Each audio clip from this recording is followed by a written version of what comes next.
Hello everyone, welcome back to Beyond the Veil Tarot and Astrology. My name is Candace Marie. Thanks for joining me. Happy Friday everybody. I hope you guys are doing well. We're going to be doing live readings on the channel this evening. So if you can see me, give me a thumbs up. Let me know that you're here. Say hello in the chat.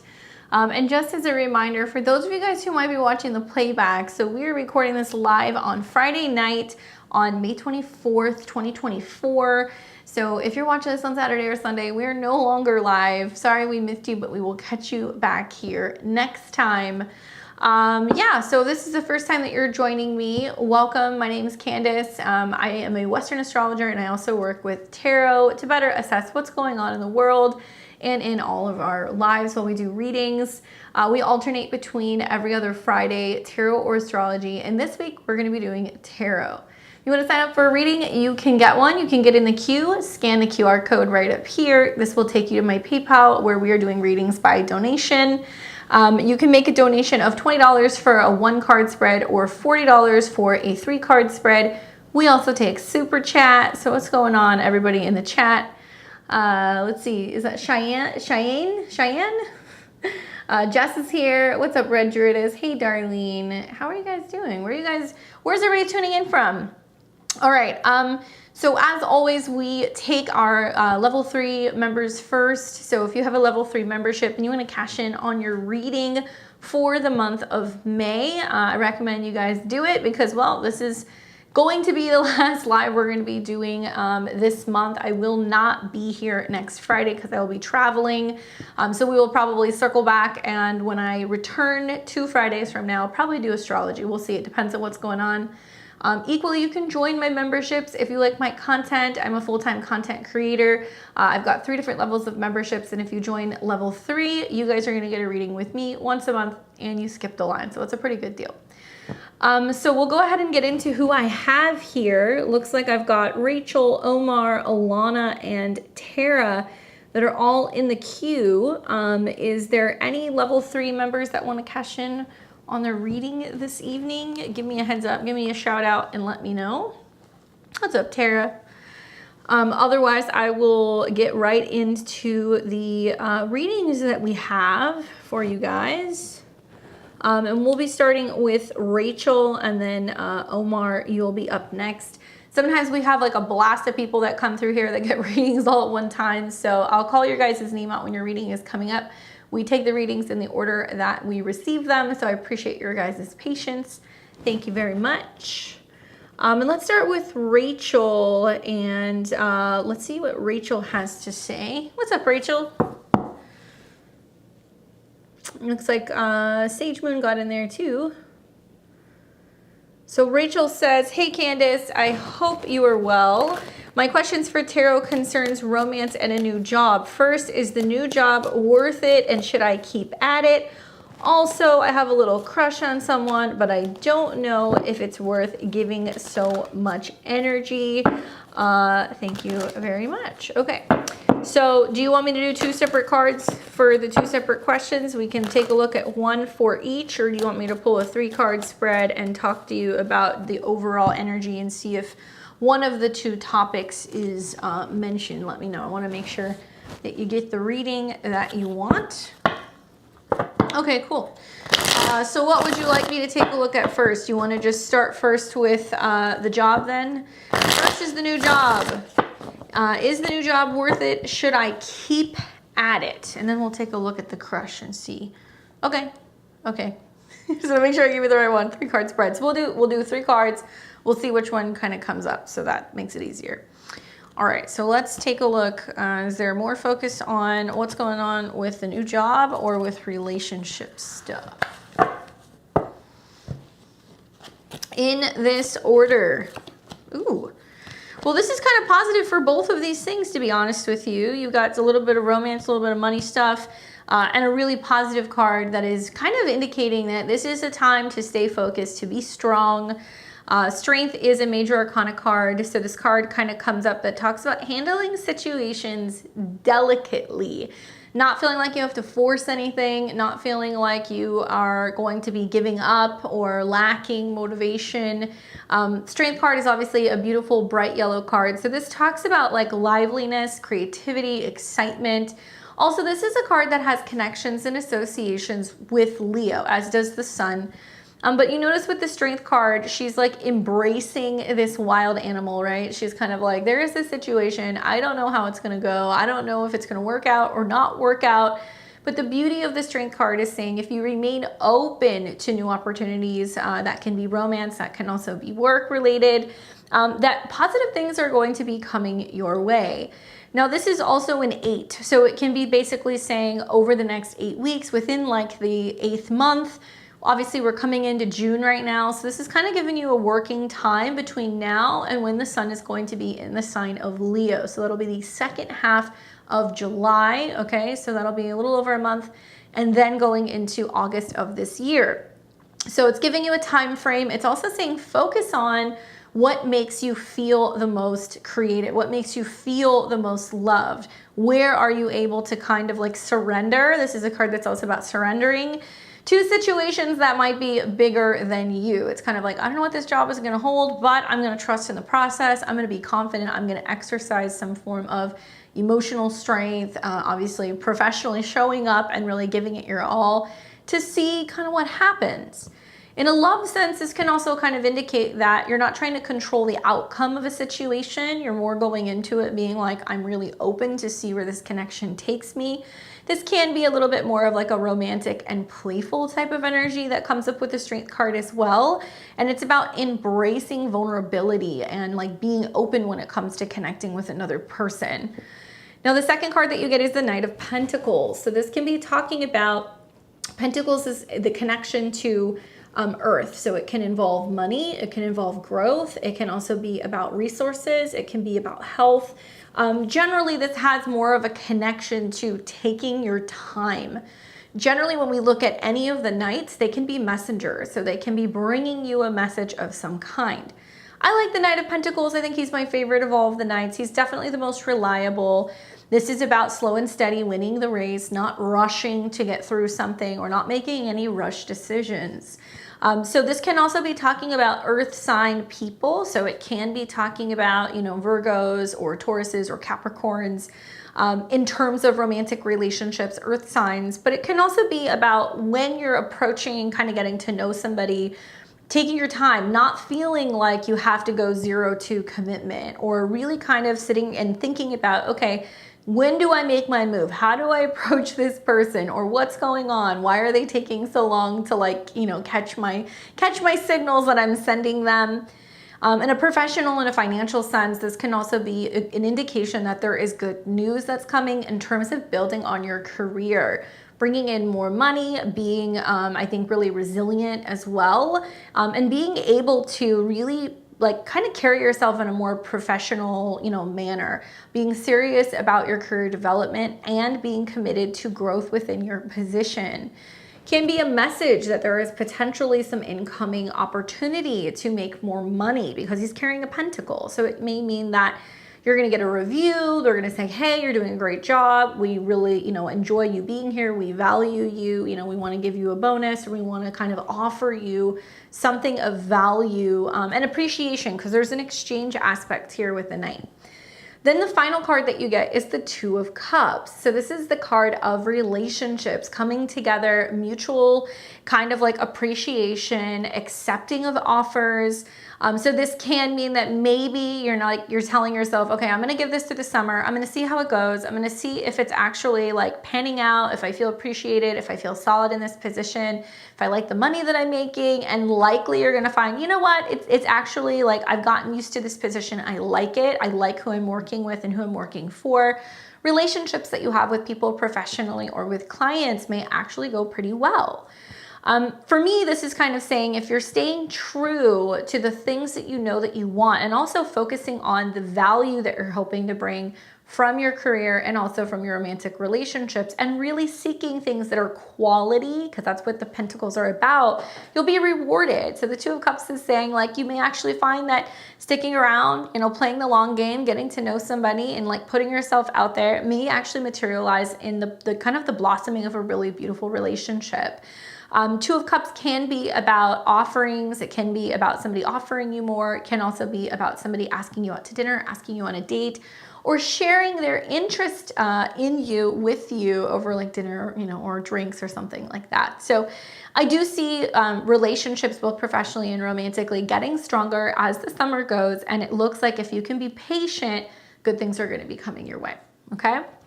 So hopefully that's helpful for you and giving you some confirmation and some insight on navigating your work and this crush that you have. What's up, Angela? Thank you, Sasha. I will add you to my list. Next we have Omar and then Alana.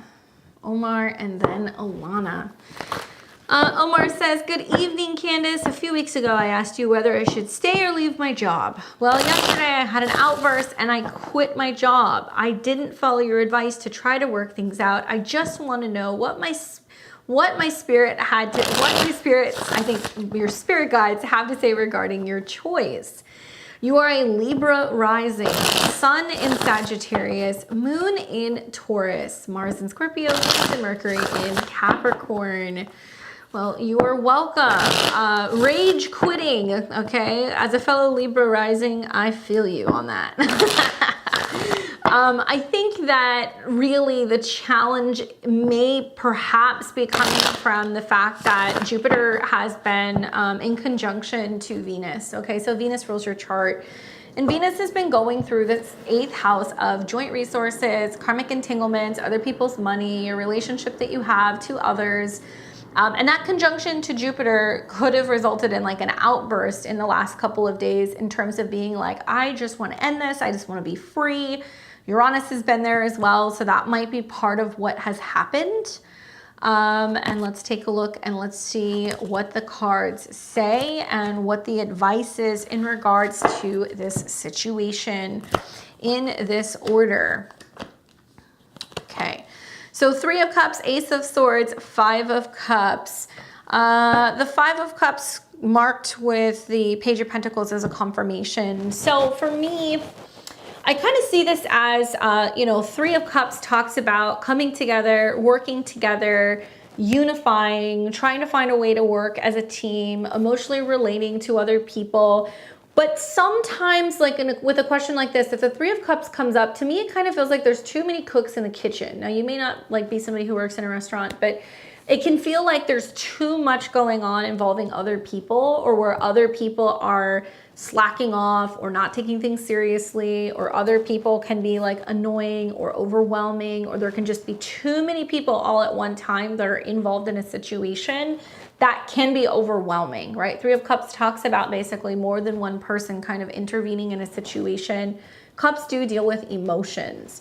I don't really think that it was a situation where somebody was trying to get your goat or trying to get you to quit. I don't even think they expected that from you, because the 3 of Cups is kind of like, hold on, we were just kidding, or there's no need to overreact to a situation. And I feel like people didn't really kind of understand where you were coming from. The Ace of Swords, okay? So when you say like, I just up and quit my job and had an outburst, that's very much the Ace of Swords. Aces are new beginnings. So this can also be about communication, connection, new ideas, but it's an initiation. So you have to think about the swords. The element of swords is air. It is a masculine energy. It can be a combative energy. And at least the Ace of Swords is saying you spoke your truth. Sometimes the truth is a dangerous or, difficult thing to relate to other people. Ace of Swords can be a time where you feel like, you know what, I need to kind of get this off my chest. I need to say what I need to say. I need to get it out there. I do feel like there is some remorse that's coming up with the 5 of Cups. There is a sense of reflecting and being like, ugh, should I have done that? Should I have not? For me, when I see this card, I always tell clients, like, don't cry over spilled milk. Like, whatever happened, happened. Like, there's nothing you can really do about it. Don't harp on what didn't go your way or what went down. Interesting that you've got 3 of Cups upright, which can indicate that people didn't really think that you had that much of a problem, or you were that upset, or that this was, feelings that you were harboring. And then you've got the 3 of Cups here at the bottom part of the 5 of Cups that is tipped over. So you may have like kind of like rage quit and had an outburst and said some things that like literally took people by surprise, and they were kind of like taken back by that. Maybe they didn't realize that, you know, you were so unhappy or frustrated or agitated with certain people's behavior at work or certain management. But what's behind you is the Two of Cups. So it's saying if you focus too much on what you did, how you kind of, you know, blew up on people, what you coulda, woulda, shoulda done, you're gonna miss a new opportunity, Ace of Swords, when it comes to moving on to another job. Really what this is saying is like, don't sit on this for too long. Don't sit around and go, oh, I should have done this, I should have done that, I should have done this, because mentally that's gonna get you into a bit of a funk. I pulled another card just to confirm, like, okay, we know that you feel bad about it, but what's the underlining kind of ending? What's the purpose of this? And the Ace of Pentacles is a positive card. The Page of Pentacles is a positive card. You can't see it, so I'll put it here so you can see it. That was the confirmation card at the bottom of the deck. Page of Pentacles, a new opportunity, okay? So it looks like you reached your breaking point. That breaking point, you know, came out with however you were feeling. It led to you leaving this situation. And the Page of Pentacles is saying, hold on a second. It's really kind of teaching you, you know what, you need to go somewhere else where you're going to be feeling more so appreciated, valued. It's providing you with a new opportunity to go and search for another thing. Pages are cards that do deal with like immature or younger energies. So something to think about here is that, you know, this is a financial card. So it is saying like, okay, now what? You know, now I'm going to go and see if I can find another job. And there is this sense of seeking and searching. I don't see this as going back and apologizing and trying to make amends or trying to kind of fix what happened personally. I think this is more about you going, okay, I'm going to recover and hit reset. I'm now going to go and focus on something that is going to bring me more of a sense of, you know, stability and also a paycheck, and also feeling like you're doing something that is a good exchange for your time, right? Pages can also represent training, new opportunities. It can represent going into a new field, exploring other types of jobs. Yeah, you may feel like financially you're kind of stressed out because of it, because a page is seeking like more stronger financial support or resources. But I think the positive is that, you know, you kind of said what you've been thinking for a while, and now you have an opportunity to go and find something new. Just don't fixate on what happened. That's my best advice for you, because, you know, I don't really see it being a situation where you're going to maintain friendships or connections with people that you were working with. I don't feel like you have to personally reach out to anybody and mend any fences. You know, that Five of Cups is like, whatever happened, happened. Now I'm moving forward. I hope you feel better, and I hope that the next opportunity that comes your way is something that's going to be more so beneficial and in alignment with the kind of work that you want to be doing. Good luck. Thanks, Rachel. I just saw your comment. We've got Alana, and then Tara. Let me update this, and then we have Sage Moon. And Sasha, Matthew, and Hedge. Am I saying that correct? And Season Cole. All right. If you guys want to get a reading, scan the QR code. You guys can sign up. We're doing 1 or 3 card spreads. All right, so Alana says, I started dating someone new a couple of weeks ago, and it's going really well so far. Any insight into the relationship from the cards would be great. All right, let's take a look. Let's see what these cards say for you, Alana, in regards to this new relationship. All right, in this order. So we've got King of Swords, 7 of Coins, and the Chariot. I like this. What sign are they? King of Swords is coming up, so I don't know if they happen to have any like major air placement in their sun, moon, or rising. It can be Gemini or Libra or Aquarius. But the King of Swords is coming up, I think, in terms of your relationship to this person. It can also mean that you're channeling a different energy in the way that you're connecting in this relationship.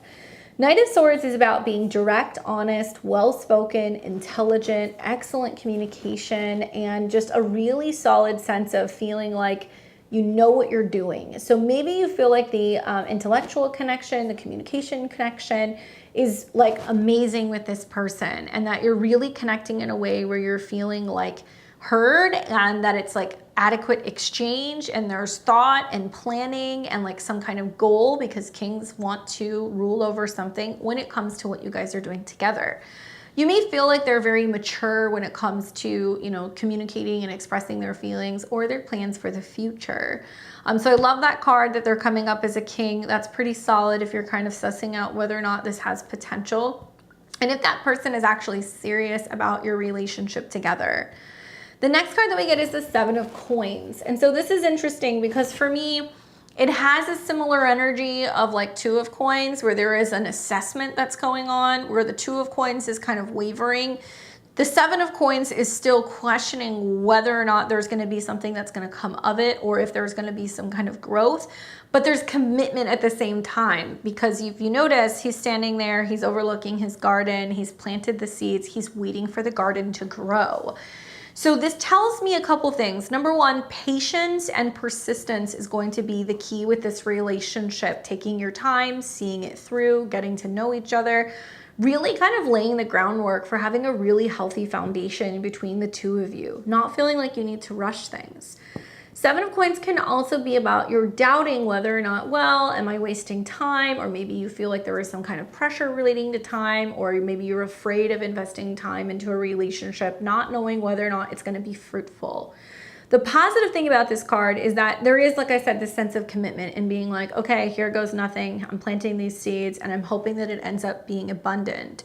When we think about, you know, like the deck, I mean, you'll see some stuff that can almost be kind of like archaic. So it's painting a picture that's like whether or not his garden grows is going to determine whether or not he is healthy, well-fed, abundant. So in this case, it's more kind of like, okay, I'm investing my time, my energy, my heart into this connection with this person.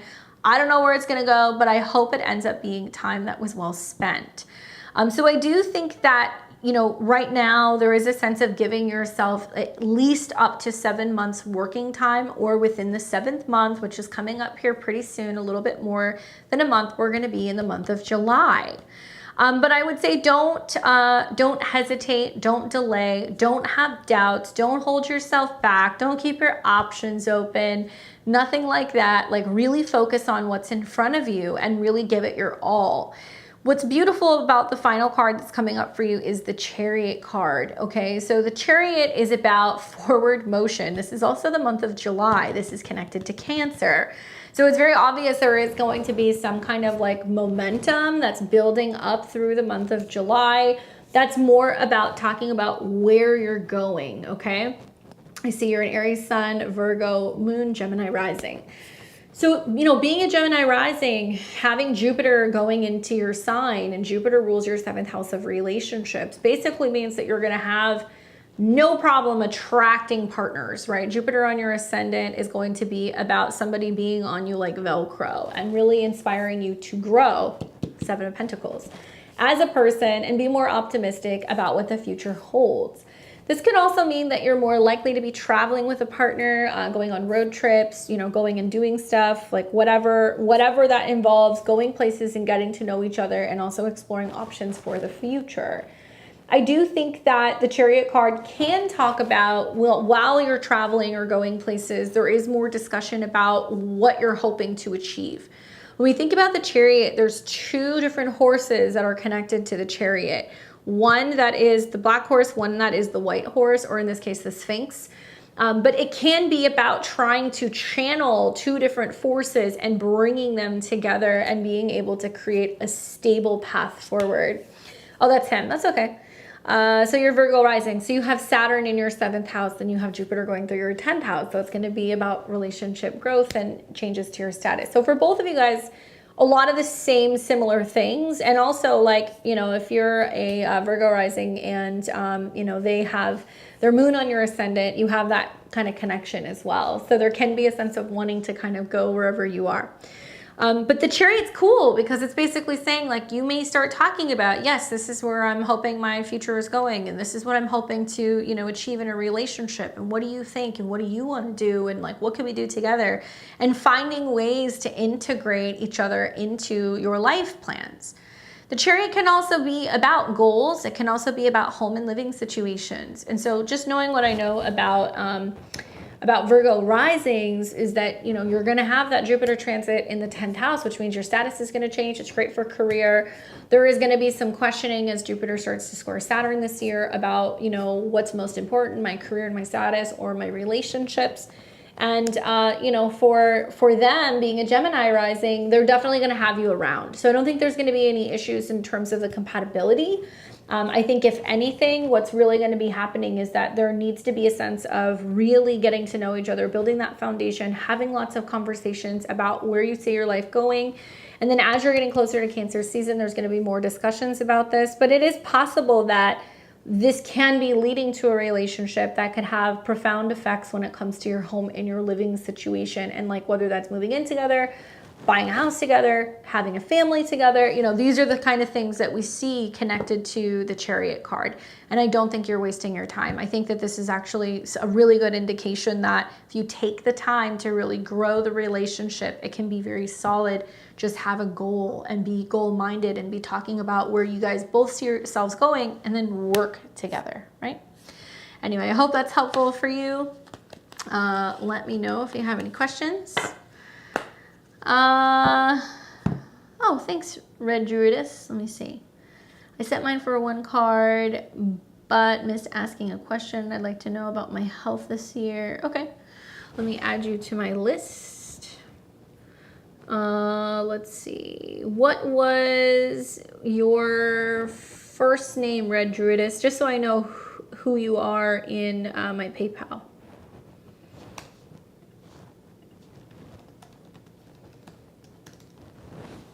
Corey. Okay, thanks, Corey. Let's take a look. And I will take your question.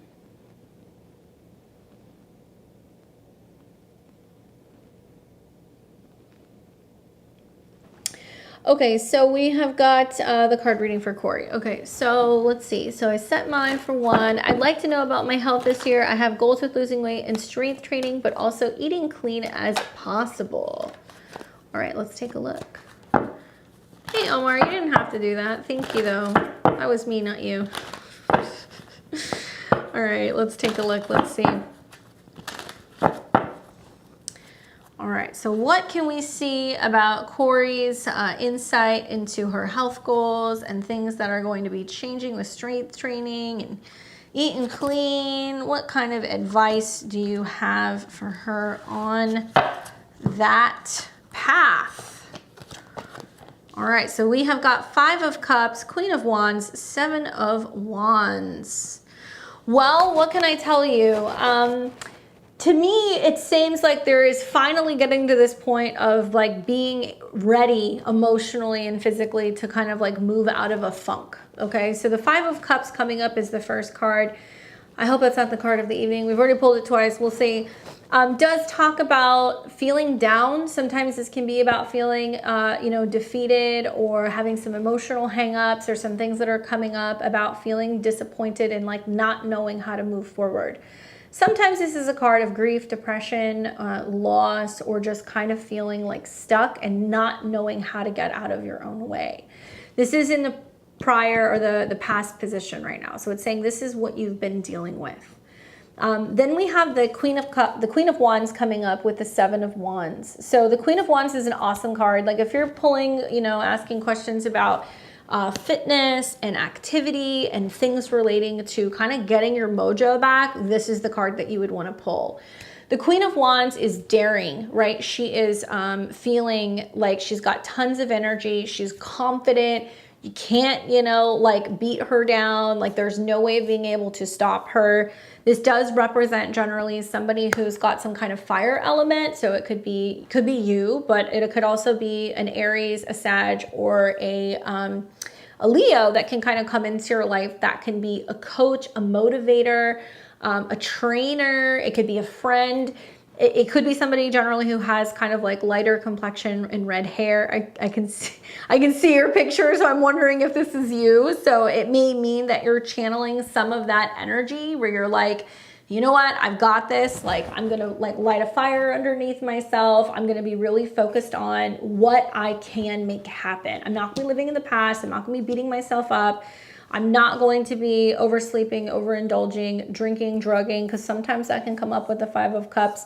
It's a completely different energy night and day. So you move from like this kind of dark and gloomy, kind of being stuck in a hole, to being inspired and also listening to your intuition when it comes to making some of the changes that you're wanting to make, which is great.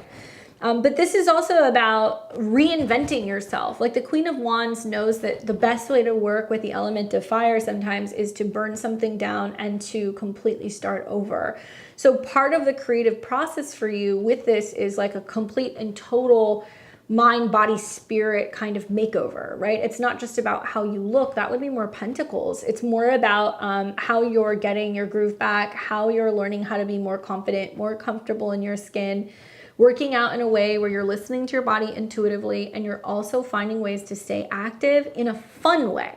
So maybe you're taking up like dancing, or maybe you decide to go and do like rock climbing or something that's like daring and exciting. Like it's not going to be, I'm just, you know, eating chicken and salad and going to the gym every day. Like it's not going to be that. It's going to be trying to find ways to move your body and become more in touch with your soul, right? And kind of like reinventing yourself. I love that. Work with fire. That might mean working up a sweat, saunas. It might be about going and spending time outside and being in the sun, and really feeling like, okay, you know, this is going to be a process, but I'm going to enjoy the process. It's not so much about that end result as what I'm learning, you know, throughout the whole kind of journey. 7 of Wands comes up as your final card. So you have another wand element. I love this card for specifically climbing, anything connecting to upward incline, kickboxing, anything that's connected to martial arts, sparring, right? Because this is like a king of the hill mentality, not being able to get knocked down. So it seems like it's less about weight loss, right? And it's more about strength. So it might be important to be reminding yourself that you're trying to be strong. You're not trying to hit a certain dress size. You're not trying to hit a certain weight. It's more about how your body feels and creating a stronger body and being able to focus more on either resistance, self-defense, something where there is a little bit of like combative energy, which is wonderful for fire elements because it's, you know, giving you an outlet so you're not like burning things down. She says, yes, I've been thinking about martial arts, especially kickboxing. Okay. So I definitely think that that's something I would incorporate. I also feel like it can be really good for you mentally and emotionally, because there can be this sense of you like really feeling like you're getting stronger, you know, versus just kind of like lifting weights or whatever, which you can feel strong doing that too. But this is more about challenging yourself and also being in a situation where you're able to kind of like interact with other people and really showcase your strength and not feeling like you could be knocked back down. This also means that if you do feel like you're at your tipping point, or if you do get knocked down, you get back on the horse, right? You don't go, you know what, I've had a couple cheat days, I give up, I'm throwing in the towel. It's not really how this works. Find ways to challenge yourself. It might be good to do like an app that's going to be with other groups of people who are, you know, kind of like fitness buddies, or maybe you're trying to compete in like certain like app groups where they're like, okay, we're going to walk every day for 30 days and we're going to get to where we can finally run. Something like that, where there is some competitiveness. There's also other people who are encouraging you. And if you find yourself kind of falling off, you have to kind of pick back up and start over again, because it seems like a lot of the frustration has been from being so fixated on, you know, the fact that you have gone the opposite direction with health and wellness that you're like, it's pointless. What's the point? You never really get started. So much about this is saying like, nope, you get started, you just keep going, you don't stop. And this is about creating like a stronger body, you know, and having fun in the process. So really, really good cards for you. Yeah, exactly. Good luck with your health stuff. I hope it goes well. Go and kick some ass in kickboxing. All right. We have got, who's next here? We've got Tara and then Sage Moon and Sasha. All right. So Tara says, general reading. Hey, Candace, I was unable to secure a spot for my birthday on 5/29. Well, happy almost birthday. Any info is appreciated. Thanks a bunch, Tara. All right, so let's take a look. Let's see what we can tell Tara all about her birthday for this next year. Certainly really good transits happening right around the time of your birthday. Being a Gemini, Jupiter's on your sun. Venus is going to be there. It's all trining Pluto. So this is really good stuff. That's all for Geminis, revolving around communication, learning, traveling, optimism. And I think it's going to be really great for kind of like opening the door to changes in your belief system and your philosophy. In this order, this is what you get. Knight of Pentacles, Six of Coins, Four of Wands. Pretty good cards, actually. Obviously, you know, just kind of looking at the elements on the cards, we've got some Pentacles and some Wands. So some of the big themes are going to be wealth, health, business, productivity, the assistance you get from other people, celebrations, ceremonies, gatherings, get-togethers, right?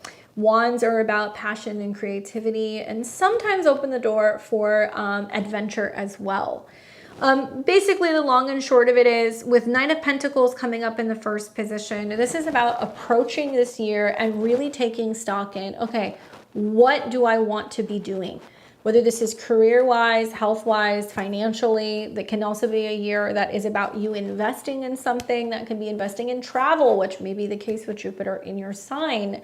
But it can also be about investing in a financial way and learning more about money and having much more drive and determination when it comes to your career and like finding ways to be able to better grow your resources or kind of move up in ranks when it comes to your professional life. Jupiter transiting your sun is really good for that. It's also good for relationships for Geminis. So I'd keep an eye out if you end up meeting somebody who's got some earth elements. So it can be a Taurus, Virgo, or a Capricorn. Equally, be on the lookout for news that's coming your way in regards to financial or professional matters. Now we've got the Six of Coins, which is basically a give and take energy. What you put out there is what you receive. And I really think that that's the case for you, especially considering the fact that Jupiter rules your 7th house of relationships as a Gemini, okay? It also rules your 10th house of career, Pisces, right? So whatever you're putting out there, there's a lot of eyes on you with Jupiter in your sign. Whatever you're putting out there to other people, if you're putting out positivity and abundance and generosity and optimism, you're going to receive that back. If you are helping with, you know, work and professional matters and you are trying to really expand and support superiors or parents or bosses, you will see that that energy will come back to you. It's interesting that you got the Six of Coins because it's saying give and take. Maybe this is a year where you're reassessing, you know, what's best for me outside of my relationships, outside of my career, outside of my family. What's important to me? What do I need more of? Am I giving too much? Am I not receiving enough? So there may be a sense of putting things in perspective, really reevaluating, you know, what you got going on in terms of career and finances and relationships. But you may also find that other people are very generous and considerate with you. And then finally, the Four of Wands. So this can be talking about a celebration, a gathering, a get-together. This could quite literally be talking about a birthday party. This can also be talking about celebrating the small victories in life, okay? Something you're going to see as a Gemini, and I talked about this in my horoscopes, and I'm going to talk about it again this Sunday. I'm going to talk a lot about the Jupiter ingress and what it's going to do with Saturn and stuff, but basically where Jupiter is expanding, it's going to square Saturn, and it's going to come at a cost. So we're going to have to learn this year, going into next year, to be patient, to trust the process, even if we don't see the results yet, to have faith, to be willing to invest a little bit of time, to not allow ourselves to get negative really quick or to be pessimistic, to kind of stay the path and focus on what we believe in and try to keep a little bit of humor and also a positive mindset. So with the Four of Wands coming up, you know, it can mean that you're like, you know what, I'm going to go and do something. I'm going to travel more. I'm going to spend more time with my friends. I'm going to enjoy the sweet things in life. I'm going to enjoy the fruits of my labor. But it's also celebrating the small victories in life and not allowing yourself to get bogged down with things that are heavy in your day-to-day. And I think it's going to be connected for a lot of Geminis to their work and career. It can't be all work and no play. So Four of Wands may mean that you're like, I'm going to buy the concert tickets. I'm going to buy the plane ticket. I'm going to go to the party. You know, I'm going to go on the trip, and really participate as much as you can in celebrating with other people. Weddings, graduations, ceremonies, engagements, you know, major life accomplishments can kind of come up with this particular Four of Wands. And it is possible that there can be opportunities, you know, to be meeting people romantically at some of these events as well. So I would kind of keep my eyes open when the opportunity presents itself. Okay. Happy almost birthday to you. I hope it's a good one and you got some great astrology that's kicking the year off for you. What's up, Jessica? I can get you, no worries. Let me see here.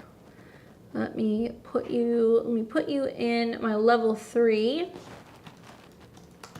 Just let me know what your question is. You can send it if you want in the chat. You're welcome. What's up, Dorothy? I think I saw David in here earlier too. I was trying to face here and say hello to him. But let me know your question, Jessica. We'll leave the live readings open for another 5 minutes or so. So if you guys want to jump in there, you can scan the QR code and get in the queue. You can also send a super chat. Nope, you can get in there if you want. All right, so we're going to take Jessica when I get her question. We've got Sage Moon and Sasha that's here as well. Is it possible that someone from the past can come back or a new love? Well, let's ask the tarot. Should Jessica be open to a possible person from the past returning? Is somebody past coming back? Or should she be focused on a new romantic partner? What do you have to say about her love life?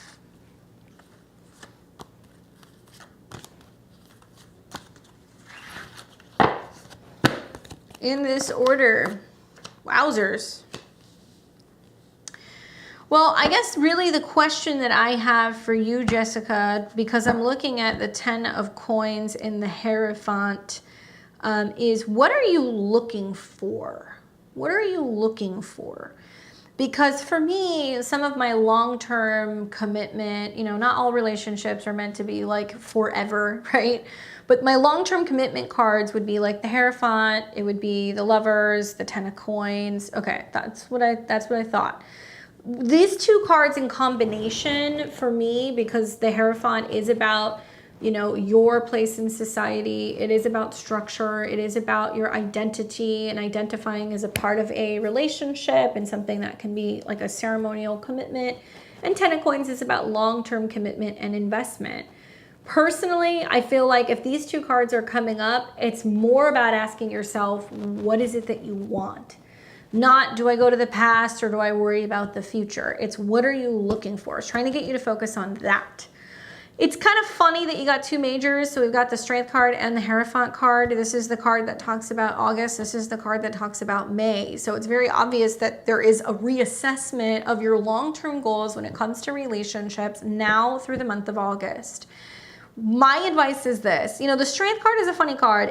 In the past, it can talk about wrestling with going back and forth, you know, over a romantic, you know, connection, over something with, you know, you and a lover or a boyfriend from the past, and just like having this whirlwind thing, but it just doesn't quite work. Like the timing is off, or when one person is ready, the other person isn't, and there's a lot of drama and like really trying hard to make the relationship work, but it's the same shit no matter how many times you go through that cycle.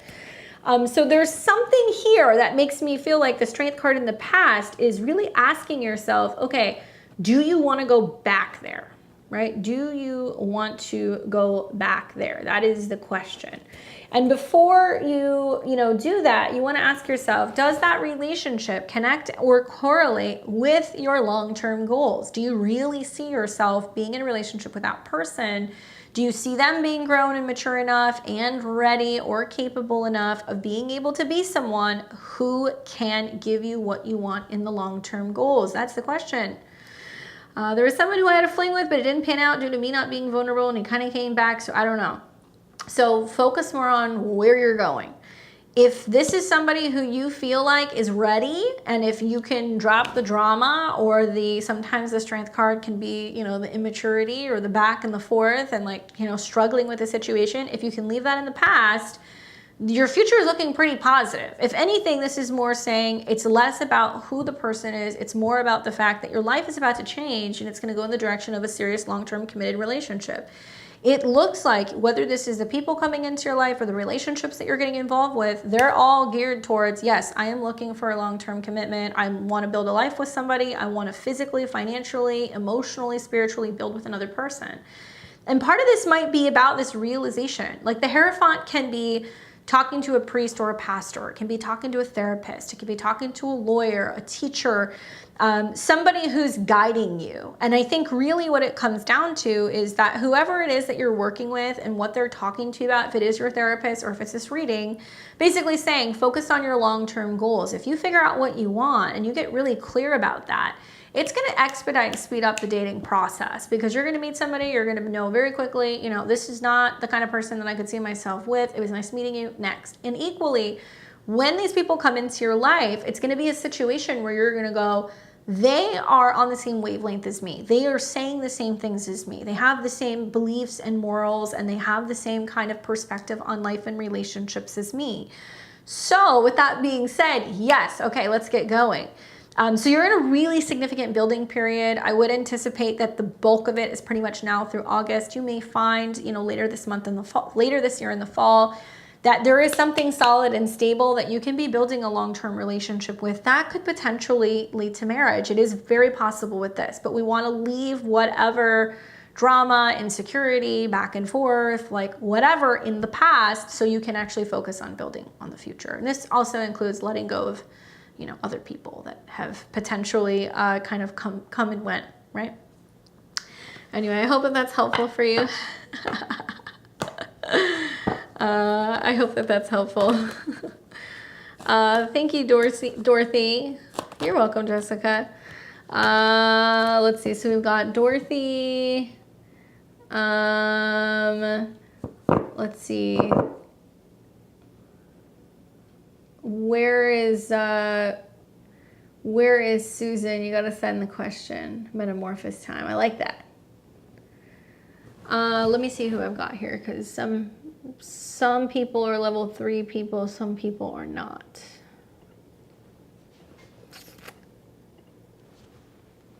Okay, so is there any other level 3 people? We've got Dorothy and David. Anybody else? Last call for level 3 people.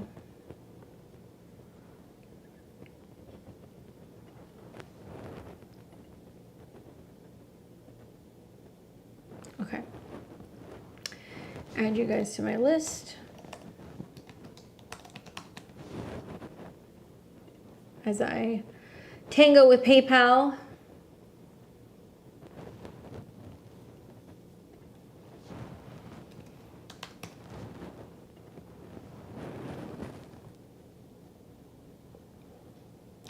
No worries, Dorothy.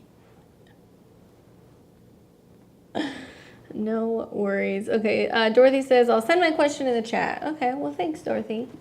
And then we'll get Susan in just a second.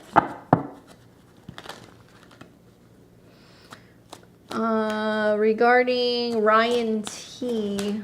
Hold on, let's see.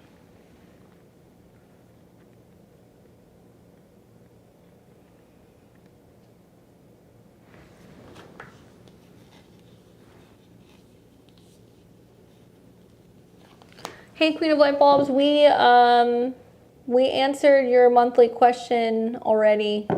We did that the first week of May. But if you want to come back next month, I am happy to answer your question. Okay, give me 1 second. Let me look.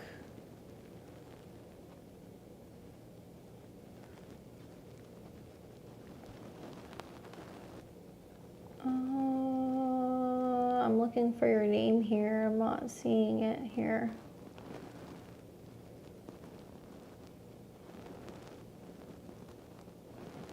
What was the, let's see, I paid twice additionally for the tarot. I'm just not seeing you. So maybe my PayPal's not updating. Hold on, give me 1 second, because it just gives me a first name.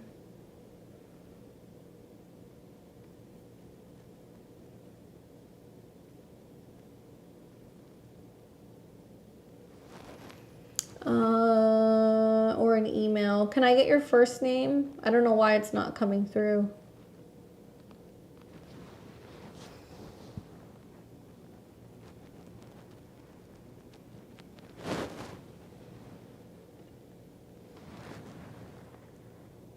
Paid twice additionally for the tarot season. Oh, okay. Okay, no, I see you. Sorry, I wasn't sure because it didn't have your name on there.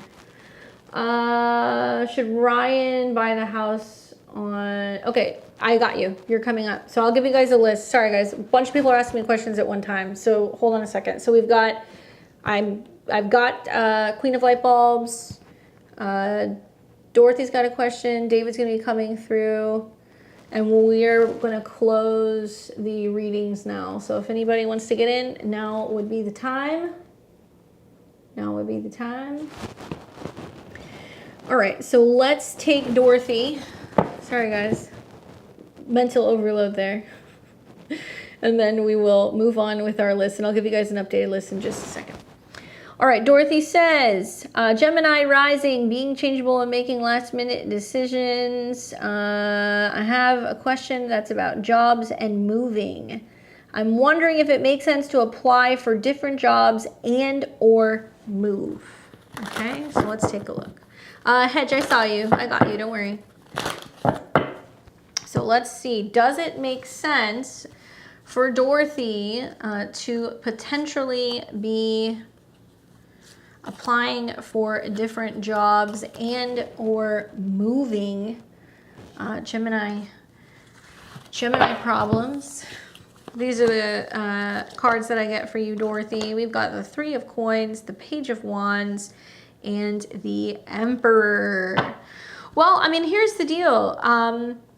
To me, it seems like you're probably already looking. I mean, the fact that the Three of Coins is coming up does talk about kind of weighing your options. This is more about looking for other jobs prior to moving. It's not moving and then looking for jobs. So it looks like you'd be looking for an opportunity for you to be able to give you the opportunity to move. So I would focus on that first.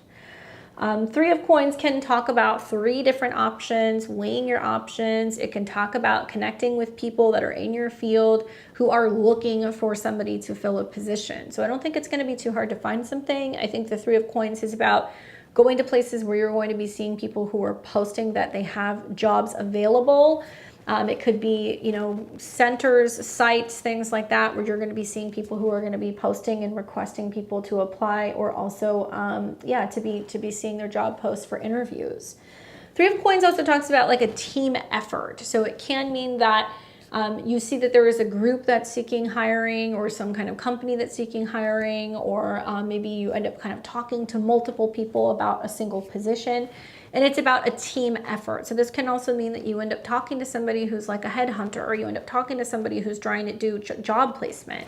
You could go and talk to somebody who's doing job placement, who's like seeking people for specific positions that are being sought, that need to be filled, and you may actually have some support in getting an interview. Three of Coins is a positive card, though. It does say over the next 3 months that is something that's likely to happen. The Page of Wands talks about your curiosity, your ability to get out there and look for something, the fact that you're feeling motivated and inspired to find a new job. This also talks about younger people coming into the mix who might be encouraging you or might be assisting you in the process and trying to kind of expedite the process to you getting a job or a position. This is also being adventurous and kind of like going like, okay, what areas would I like to live in? Like, where have I visited that I would consider moving to, or where do I want to go and visit that would potentially give me an opportunity to kind of feel it out and then decide if I would like to try to look for jobs in this area.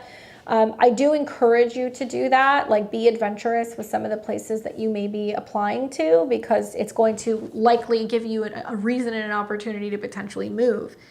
Look for Leos and Sagittarius and Aries to help you with this process. Then we have the Emperor card coming up, which is like the mastery card. So for me, this is the getting a job card. This is the landing the big position card, making big moves, you know, especially professionally. This can be about bosses. This can be about superiors who are men, or talking to somebody who's like high up in a company or in a position that's going to be like directly kind of connecting and correlating with a boss or a manager or a supervisor. And I think that the Emperor card is talking about being in a situation where you're like, I will only make this move if I'm getting this position or better, or if I'm getting this status or this title or this salary or better.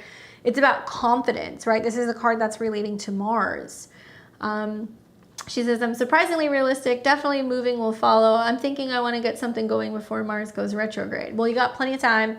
Mars will go into shadow, I think sometime in like, I want to say the end of October. So as soon as Mars gets into Libra and it's in the as soon as Mars gets into Cancer and it's in the mid degrees, it's going to start coming into shadow. So you'll see the effects of that. But I feel like this is going after what you want and finding the right position, and then being like, okay, I'm willing to kind of step up to the plate and take this, and that's going to give you the opportunity to make the move. Very positive card for going after a new position, looking for something, and then finding something that's like, yes, this is exactly what I've been looking for. And also like having a sense of status upgrade. Like there is going to be some kind of status upgrade, and whether this is a better position, a better title, a higher salary. Keep in mind, this might be moving into like a management role or a boss position, or you're assisting upper management, or you're having to manage something more than what you're used to doing. But I think it could be a good thing, and that might be an indication right around the time of the eclipses, right? That's when you're probably going to see something. So as we're getting into the fall, we will not have an eclipse in Aries. We'll have a full moon. But if you're a Gemini, I don't remember your rising sign, but if you have Gemini or Gemini rising, that eclipse is going to be in Pisces. So that's going to be pretty much in September, right around the time that we're coming into the full moon. That's going to be in Aries. So that's your timing. Okay. Hopefully that's helpful for you. What's Susan's question? All right, so after that, just to give you guys a kind of a rundown with who else we have, I will give you guys the running list. Appreciate your patience. We will have Sage Moon, Sasha, Matthew, Hedge, Season, Corey, Dawn, and we have Kristen, Nicole, and Milela. Okay, so that's who I have. If I called your name, you're in. Don't worry, I'll let you know when your reading's coming up. Okay, so let's move with Susan. Susan says, in the near future, I have been in a financial whirlwind, needing to know how it will end up. All right, well, let's take a look. Let's see what we can tell Susan.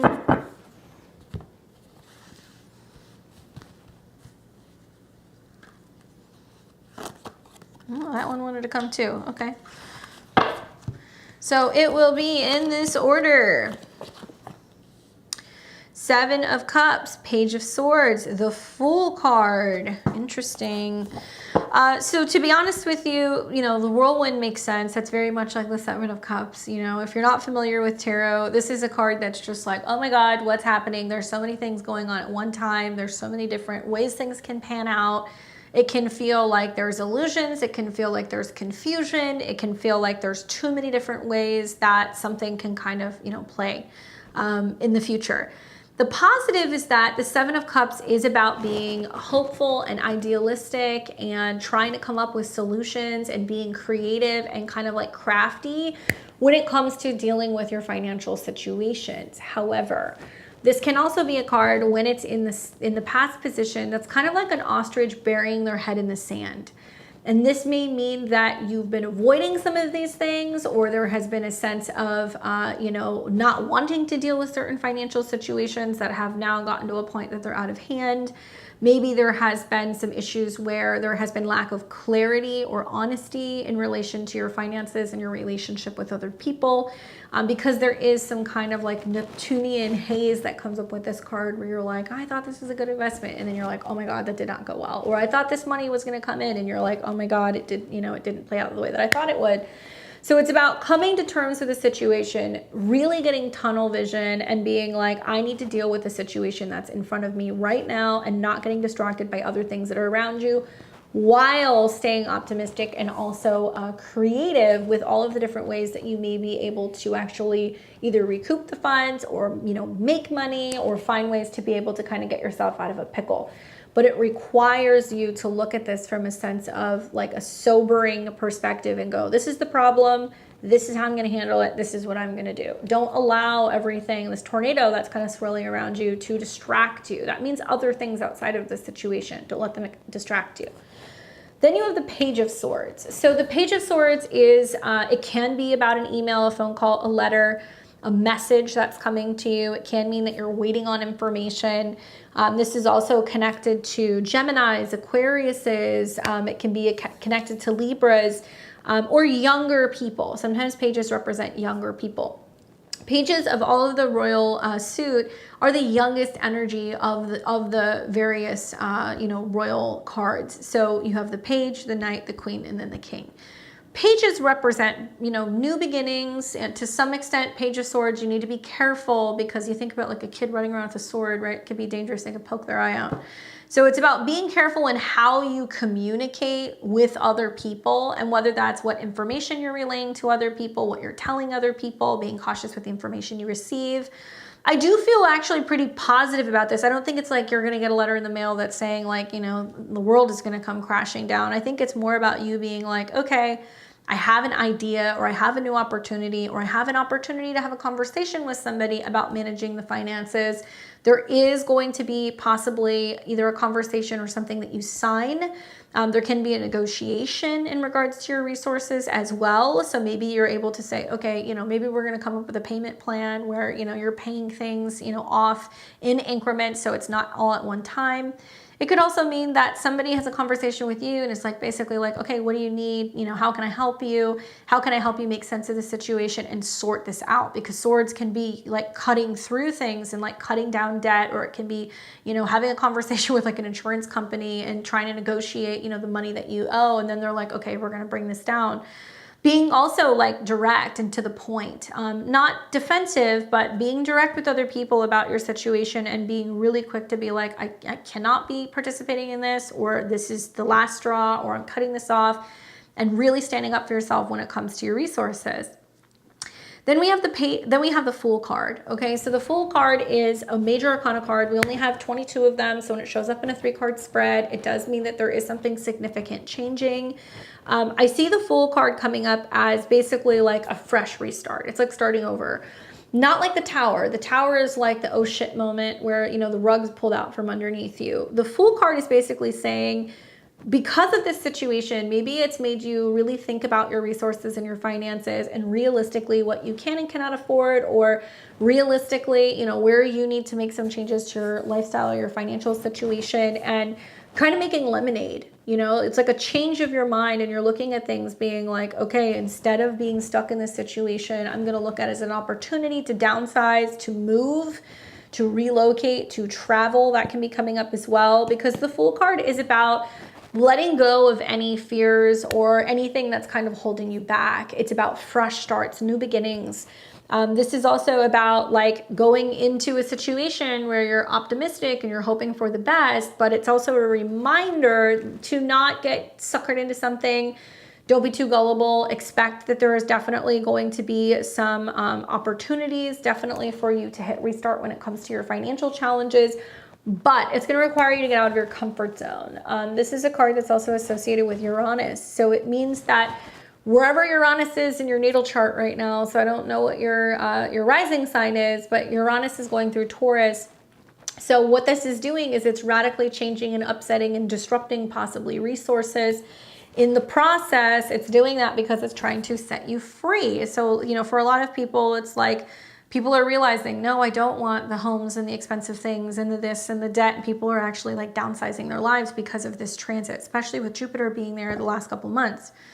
Anyway, the Fool card is basically about starting over and having a fresh start. And this may mean that you go, okay, now I'm radically changing something about my financial situation. You might look at it as you know, you're kind of lightening your load and you've got less things, or you've got a smaller space, or maybe, you know, you're moving to a new location. But try to look at it as something that's a positive thing, because it seems like in the process of dealing with this, you're actually cutting through everything that has not allowed you to have clarity about your resources, or hasn't allowed you to feel secure in your financial situation. And like things are going to calm down, but it's going to require you to kind of go at it from a completely different angle and perspective, and embrace whatever challenges have come up as an opportunity to kind of set you free.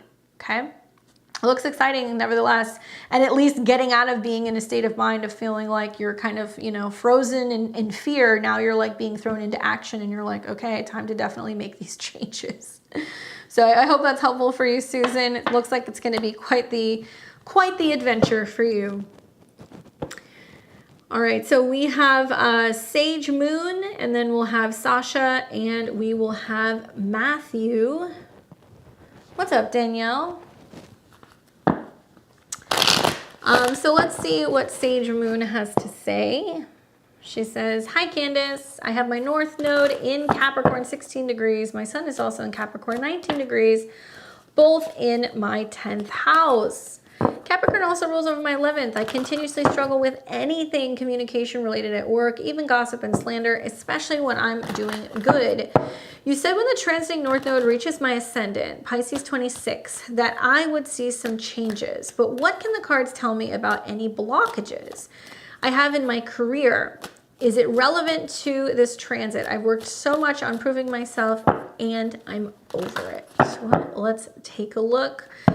Certainly, as somebody who is a Pisces rising, part of what's been going on, because Jupiter rules your 10th house, is this Jupiter, you know, conjunction to Uranus has been bringing out some kind of subconscious issues, right? That you have 12th house ruler in the third conjunct, your 10th house ruler in the third conjunct your 12th house lord.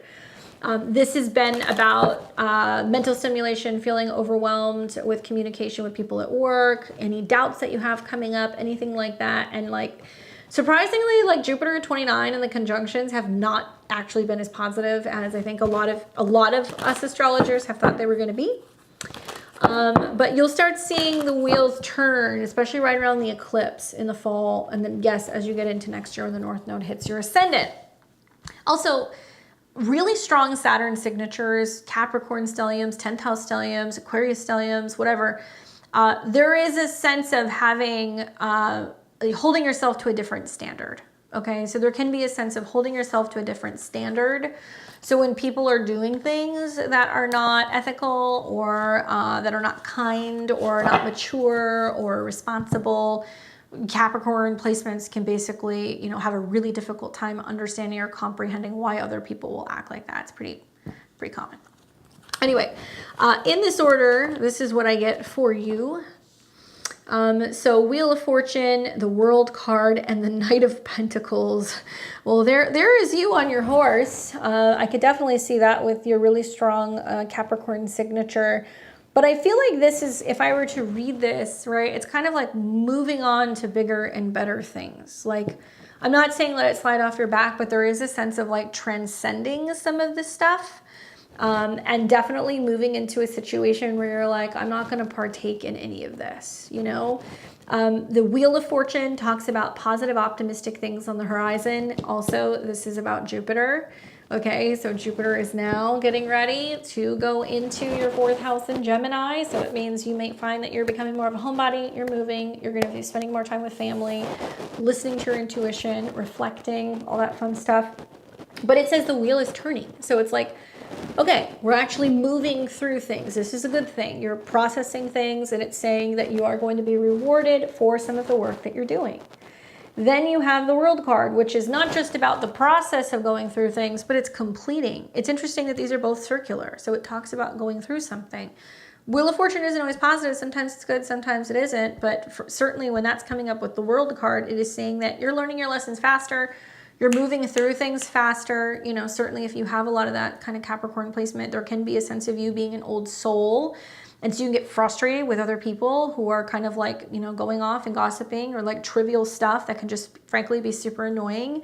And the World card is saying like you're moving through things much more quickly than you used to. You're not, you know, harboring feelings or harping on stuff or feeling like you're getting stuck or kind of holding like resentment and blockages and grudges. Things are clearing out. I think that you're definitely going to see this because this is about a completion cycle around the time of the full moon in Pisces. It's going to be so interesting because for you, that eclipse is going to be on your ascendant. So it's about big completions for you personally, and it's going to square Jupiter in your 4th house. So it's going to be about whether or not you are ready to let go of the past, right? Are you ready to let go of the past in order to move forward? Jupiter and Saturn, you know, Saturn and Neptune in your 1st house is also about this wavering and this back and forth. That's like, do I have boundaries or do I just say nothing and hide? So you might go back and forth and you might see where being too strict or too blocked inhibits you from connecting with other people, where you're too goal-minded or too focused, or, you know, sometimes Saturn in the 1st house can make us kind of grumpy. It keeps you from sometimes being able to relate to, other people, right? It can.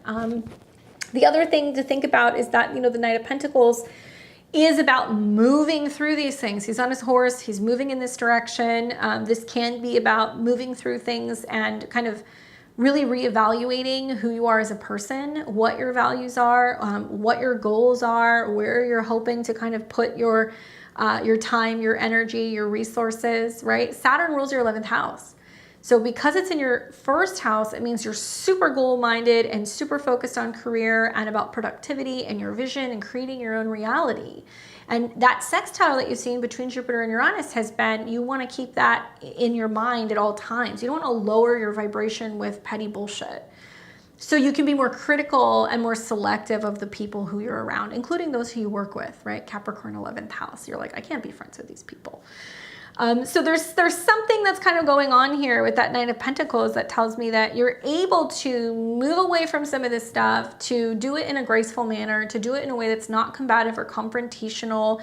And also like you're turning your back on certain things or situations or people that are not going to serve you. This can literally be about taking the high ground and just kind of overlooking it and being like, it's not worth my time and my energy going back and forth with some of these people, moving on. And being more focused on where you're going and less focused on letting other people be or make you feel like you're not good enough or being critical of you. So I really feel like it's going to be positive. What you don't see is that as Saturn and Neptune are getting ready to come together, which you'll see over the next year, you're going to realize that you're kind of reinventing yourself too. Like there is a sense of, you know, needing to feel like you need to kind of disappear or disengage Neptune for you to be able to kind of keep your wits about you and be able to kind of feel more so energetically protected. It's like your bubble, right?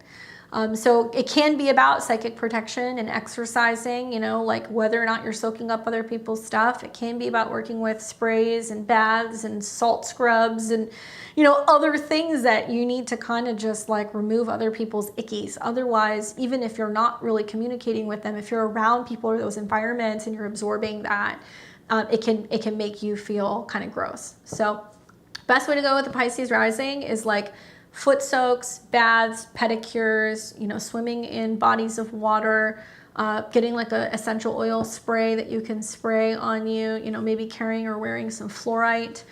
Something like that can be really helpful in helping kind of dissipate some of that energy and not carrying it with you. Okay, but you're moving on to bigger, better things, and so cycles are completing. Hopefully that's helpful.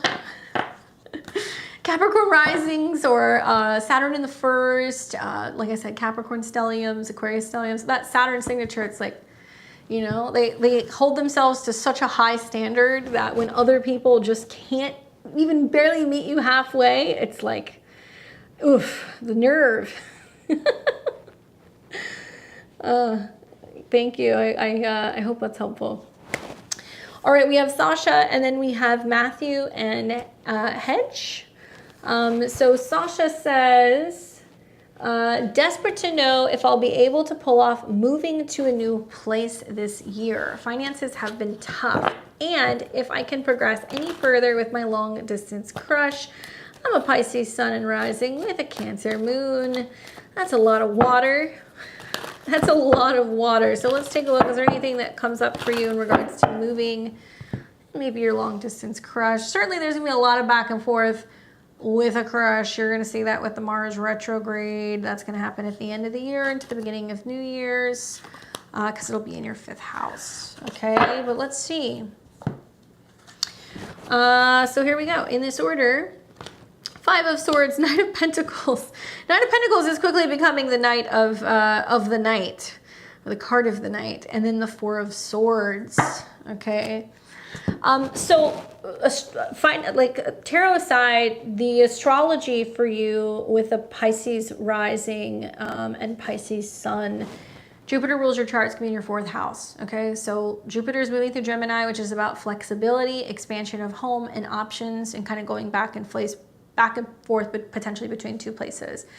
What I keep telling all my Pisces risings is keep your options open, okay? Because you're gonna see that in August and also in December, Jupiter will square Saturn. And Saturn is in a superior position, which means you may be getting ready to move and you're gonna be like, oh, I'm not ready yet, you know? Or you're getting ready to pick a place and you're like, I wanna kind of go back and forth before I like really commit to something.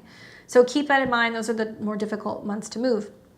Anyway, likely a Jupiter transit in the 4th house does bring some expansion of your home, but it's going to come at a cost. Saturn is the cost. So it's going to be putting more pressure on you when it comes to making your dreams a reality, when it comes to the money that you're making from work and professional stuff, and you got eclipses in your 2nd house. So it's wanting you to earn. So you're in a strong period of like holding yourself accountable, being more responsible, really focusing on your goals and being able to kind of grow your resources. Saturn will go into your 2nd house next year, okay, as will Neptune. So if you aren't getting a hold of the finances now, be mindful that can be a period where things can get even more colorful if you're not taking the necessary steps. We've got 5 of Swords, Knight of Pentacles, 4 of Swords. And so I feel like, yeah, things have been challenging. I mean, the 5 of Swords talks about the mental stress and gymnastics and the back and forth, trying to figure out how to remedy the situation involving the living situation. You may feel like, you know, you try to make moves and plan and make things happen, and like there's always some kind of hang up or conflict or challenge that's keeping you from being able to make this change. Mentally stressful, but this is in the past. Now we have the Knight of Pentacles, which I'm pretty sure everybody who's watching at this point in time knows what it means, but we're going to say it again. Persistence, patience, cautiousness with money and investments, cautiousness with spending, being more conservative with that as well. It can be hard with Mars in your 2nd house right now. It can feel like it's burning a hole in your pocket. Money comes in, money goes out. But the Knight of Pentacles is thinking more about long-term goals because his goal is to become a king. And he knows in order to become a king, he has to, you know, show up, work hard, put in the effort, also save or stash his coins or his money. Really simple stuff. I mean, I think that Mars can be about spending, but it can be about slashing. So as Mars goes through your 2nd house, it can be an opportunity to kind of look at things and go, okay, am I impulsively spending? Do I need this? You know, do I need to be going out to eat? Am I trying to be more conservative, you know, with how I'm spending my money?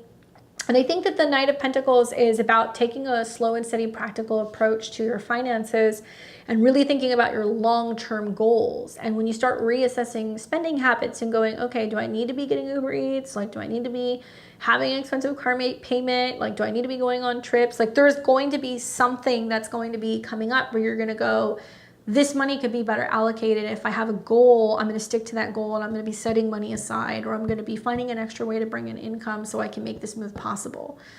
Nights are connected to movement. So this can be something that you're possibly considering doing one of the Earth months. So we're already kind of coming out of Taurus season now. Next one's going to be Virgo season. That is going to start the 2nd half of August. But like I said, be mindful and cautious about moving at that time. And then we'll see another one that's going to come through, obviously, in Capricorn season, December through January.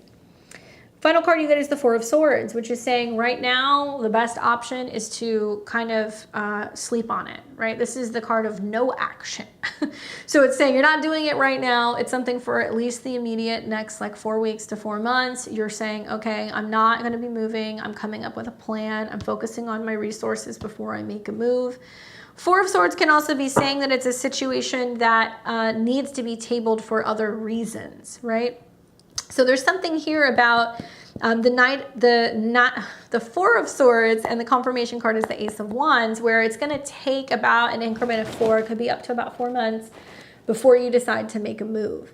This is also saying that right now, like, you may be feeling so stressed out, so overwhelmed, like trying to make the move happen that you could be literally kind of making yourself sick or worried or feeling like restless or feeling like under the weather. I know that you're trying to pull off a new place this year. Great goal. Awesome. I think you could do it. I think that you'll see an opportunity. I think it's going to be in July or August when Mars comes into conjunction with Jupiter, that you could move on something. But you can't be stressing yourself out and holding yourself to a specific timeline. Focus more on when you reach a point where you're feeling financially comfortable and confident with making the move and that you can, make it happen. I think it's totally doable this year, but it needs to be something that is at the right time, because if you're stressing yourself out about it right now, you could be creating some unnecessary worry and stress, and it can have an impact on you mentally or physically with this card coming up. Sleep on it. Think of a couple different ways that you could potentially maybe bring in some extra income. Think of a couple different, ways that you could maybe move in a way that's not going to be as stressful, and start setting money aside to make it possible, because it's not going to be something that's going to happen overnight, but astrologically, it's definitely very likely to happen. Something else that I would think about is like Jupiter rules your 10th house, right? Not just your first house, but your 10th house. So it is possible that you start finding some kind of like work from home opportunity or some side hustle from home or something kind of connected to that would give you the opportunity to be able to expand your resources while, you're working from home. I almost wonder if it's like worthy of looking into, if you're willing to go and find like an apartment or something, maybe you could see, well, is there a situation where you could try to do some kind of management? Can I potentially manage a couple, apartment complexes in exchange for a lower rent? Could I potentially find a second job I could do part-time from home? These would be things that I would be looking at that's going to make the situation less stressful. Okay. Good luck. I hope that that's helpful for you, Sasha. I've got Matthew and then Hedge and Season. What's up, Matthew? Matthew says, are better times ahead in terms of friends, self-love, and romance? It's been hard lately, feeling abandoned and mistreated in friendships, having sudden unwanted thoughts about my ex, and meeting new people. Him and I tried to be friends, but due to a lack of direct communication and mixed feelings, I decided to remove him from social media, but we still view each other's posts. We still care about each other and each other's well-being. I guess I'm looking for advice on how to move forward in these areas in my life and how to better myself in general. All right, Matthew. Well, let's see what the cards have to say for you in terms of your healing era and friends and self-love and romance after what seems a bit of like a difficult situation. Breaking things off with somebody. In this order, Seven of Wands, Ace of Swords, Seven of Coins. I'm noticing a theme, like there's a lot of like, be patient, invest your time, don't let yourself get defeated. Like, I can't help but tell you guys, this is so much the theme of the month of June. So we're going to see so many planets in Gemini, which is about thoughts, communications, ideas, all that stuff, and being more optimistic, writing down our goals, talking about our goals, trying to stay in that frame of mind. When we're going to see planets move through Gemini and square Saturn, so doubt can creep in, delay can happen, we can be a little less optimistic, and then squares to Neptune, which can have us like majorly in our feelings. So the key is just keep swimming, right? That's what Dory says. Matt says, I am a Cancer rising, Taurus sun, and a Libra moon. Okay, so 11th house sun, and you got your moon in the 4th house, which challenging. You get kind of hung up on the past there at that Libra moon, but that's okay. Gemini Venus for extra context. Well, thank Goddess. Jupiter's going into your sign. Come on, you got Venus in the 12th house, misconnections, you know, feeling like there's long lost lovers and people who can't always reciprocate. That unfortunately is part of the Venus in the 12th.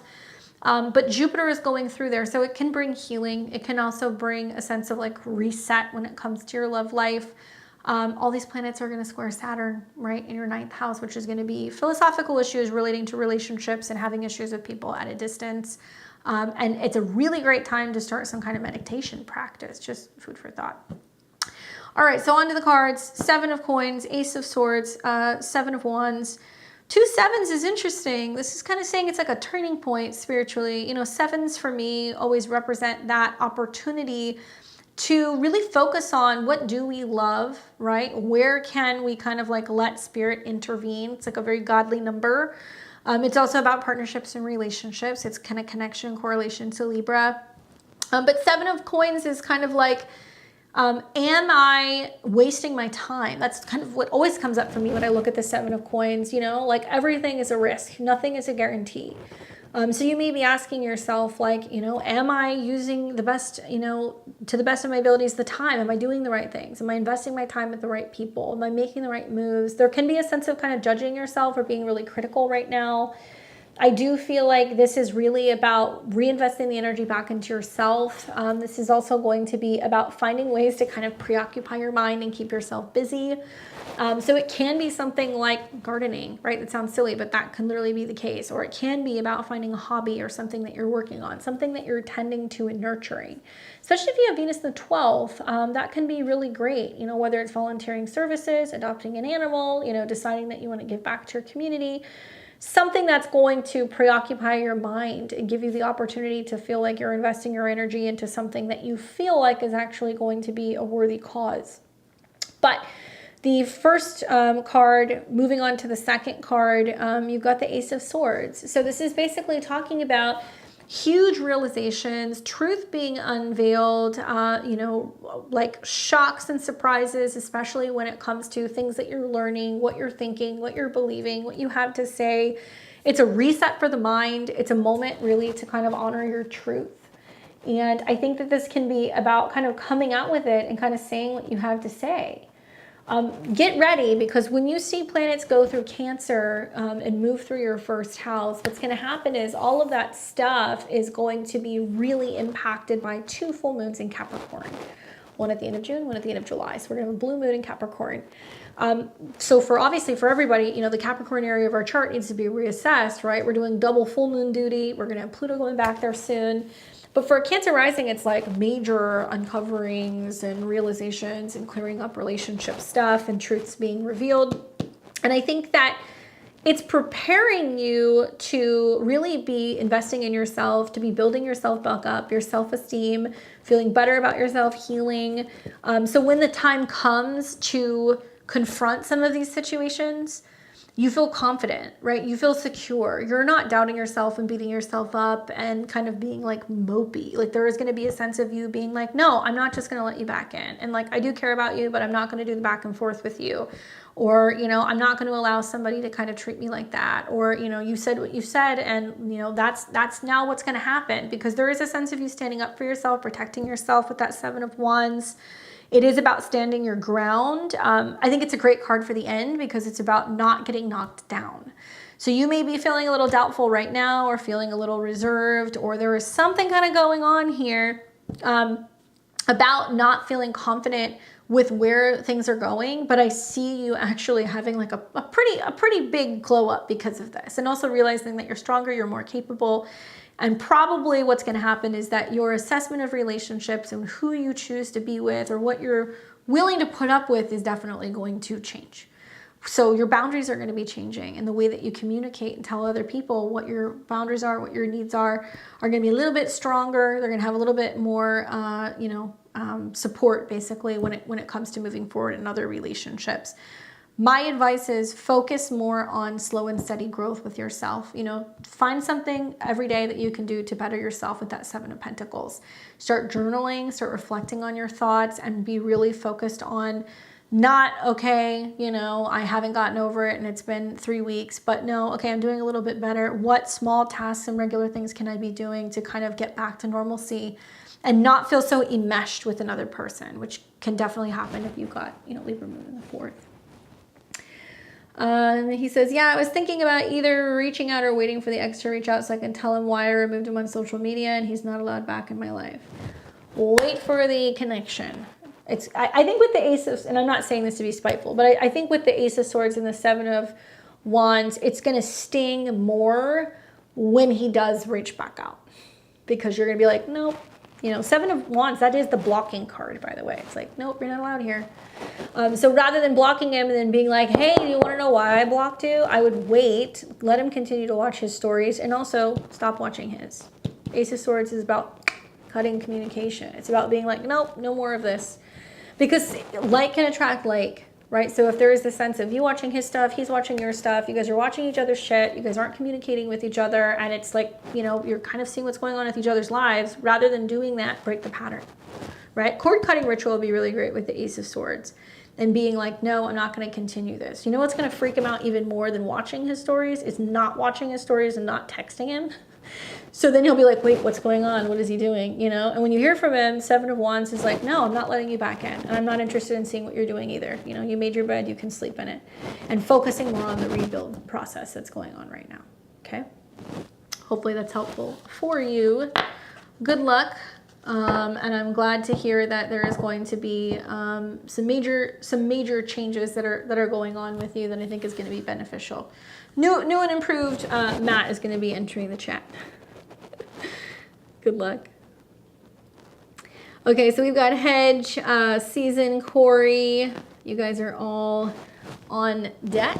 What's up, Enchanted? Enchanted says, you're amazing. You and Oz haven't missed a beat even on vacation. I know. We're surprised too. We're thankful that we've been able to have like the best internet. I know the universe is gonna strike me down for saying that. We've had the best internet while we've been in remote Key West, so that's been great. Okay, so who do we have? We have Hedge. Let me see if I can find your question. I sent payment for 3 questions. Let's see. I'm not seeing your question here. I saw you said, did my payment go through? I have your payment, but I don't have your question. So can you send that to me? Or did you send it? Hold on. Oh, there it is. I'm currently having some health issues. Will my health improve in the near future? Okay, thank you. I know I said I didn't see it, but now I see it. Okay, so let's take a look. That will be for a 3-card spread for you.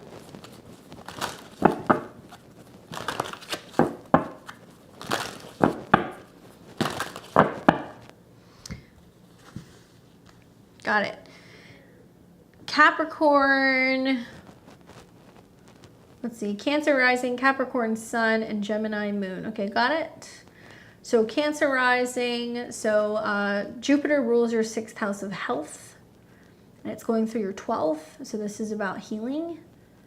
And Capricorn, you know, sun. You're having Jupiter going into 6th house from your sun. So it's a good indication of healing. Then Jupiter's going to hit your moon. So let's take a look. You might need a little bit more rest and recuperation. So it was in this order. Judgment, Justice, Page of Wands. Okay, so you got 2 major arcanas coming up. Interesting that Judgment and Justice is coming up. Judgment can be about making some real powerful decisions and judgments, you know, long-term decisions in regards to your health. Okay, so it can mean waiting on results, you know, waiting to hear back from something. This can mean that after you get that, there are some major decisions and determinations about which direction you're going to be going with your health and your healing. Specifically, you know, the Judgment card can be talking about the results that are coming up for you, which you kind of have to face and you have to deal with. So it can mean that these health issues are coming up. They may have been hanging around for a little while, and now it's getting to a point where you're not just kind of dealing with them. Now you actually have to remedy the situation. So I don't know what you got going on. You can expand on that or not expand on that, but just know that it has gotten to a point where it cannot be overlooked. It's like it needs to be dealt with. The Justice card is coming up in the current position. So what's positive about that is that that does talk about having support. Whether this is from friends, family, you know, partners. This can also be talking about like the scales kind of getting balanced in some way. One thing I do know is that when Jupiter transits your 12th house, it does give you this period sometimes of feeling a little bit hermity and isolated. But I also see this as an opportunity to go to healing centers, temples, you know, practitioners' offices, working with healers, all kinds of people that can kind of come in. And they help you, and they almost feel like a guardian angel of sorts. Like Jupiter in the 12th house will protect you in that sense, and they will give you the opportunity for healing. But this also means that it can be readjusting the scales, and where maybe you're somebody who is very giving and like very generous. Now you're in a situation where it's like now you're on the receiving end and you're having to learn to kind of balance out those scales, or maybe you're starting to see through this dynamic with your health that you're realizing who your people are, like who has your back, who is actually, you know, your best friend, your biggest support system, you know, what your relationships are made of. And it's like a testing ground when it comes to your relationships with other people. Specifically, the Justice card is connected to Libra. So this can also be things relating to the lower back, the kidneys, anything to do with like flushing out and detoxing the system. It may mean that some of your health stuff that's coming up is making you realize that you need to do a detox or do like a deep dive when it comes to rebalancing your body, right? Okay, so I've tried to get diagnosed, but not gotten the answers that I seek. So Judgment coming up is saying like the answers are coming. I would look, you know, sometime between now and the fall. We are going to have a solar eclipse that's going to be in Libra. We're going to see that at the beginning of October. It may mean that that's when things are really starting to kind of come to a head. And then you have the Page of Wands. And so it's interesting because the Page of Wands is about like setting out and doing something new to rebalance your body. This could literally be about like pH levels in your body. This can be testing your alkaline in your body and trying to kind of adjust those levels. A lot of people don't know, but if your pH is off, or if you're like super alkaline, or on the other end of that spectrum, like your body is basically like a breeding ground for disease. Go and look into that. That's something I've been learning a lot about the last couple of months. I've gotten really into like cell salts and trisalts. And learning about the like the alkaline in the body and how to get it into like the perfect alkalinization, so that way you're less likely to kind of get sick. It's like I got sick last month, and when I got sick, I was like, okay, I want to be testing this and seeing, and my levels were super off, and then I started incorporating trisalts, and then I was better. I'm not a medical doctor, cannot give you advice, but I think it's weird that my whole body just totally came back together when I was like taking care of that. So anyway, the adjustment thing is really why I brought that up with the Justice card. And then you have the Page of Wands. So this is about taking action, being adventurous, being more physically active. This is also about going out there and like getting help, getting the answers that you need, and also adopting much more of a physical kind of lifestyle. It's not boring, it's adventurous, so it may mean that you're getting outside more. It might mean that you're choosing to do hobbies that are going to be a little bit more active. You may notice that there is a little bit of like your energy bouncing back actually by the time that you get to the fall, and that you're feeling a little bit more youthful, and you've kind of got like a pep in your step, and you're feeling more active and like capable. And you've been able to kind of like balance things out. So these two cards coming up as both the right now and the future is an indication that whatever's coming up in your health right now is trying to get your attention so it can be remedied. So that way you can get back into the swing of feeling like yourself again. Look for support and help that might come from fire signs. So Aries, Leos, and Sagittariuses might pop in. Equally younger people, or people who can be like coaches or mentors who can kind of help you with your health and your habits, so that way you can get back on track. Hopefully that's helpful, and sending you lots of good healing vibes. All right, so we have got here for season. So this is a 3-card spread. The question says, should Ryan T buy the house on Brady Street in Savannah, Georgia at this time. That's so funny. I was just literally a couple hours ago talking to my husband about Savannah. That's funny.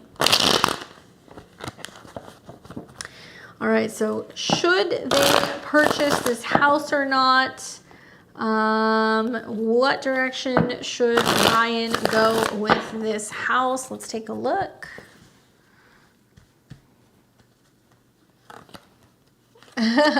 I was telling my husband, I was like, I want to go there. It seems like the art and the culture and like the food there is popping. Okay, well now you've convinced me. I'm on vacation planning my next vacation. Hi, 3 major cards. That's kind of a big deal. That doesn't happen all the time. Lovers, Empress, and the Hermit card. So just off the bat, something that I'll tell you that really kind of pops out to me is it's talking about options and choices and really it boiling down to what he is going to love the most or what he's going to value the most. I don't know if there's another woman in the mix, if it's like, you know, a partner or if it's like, you know, a family member or a mom or a female sibling. I'm wondering who the Empress is in this process and kind of like helping with the process or aiding him or influencing him in some way. But the Lovers card is associated with Mercury. It's also connected to Gemini.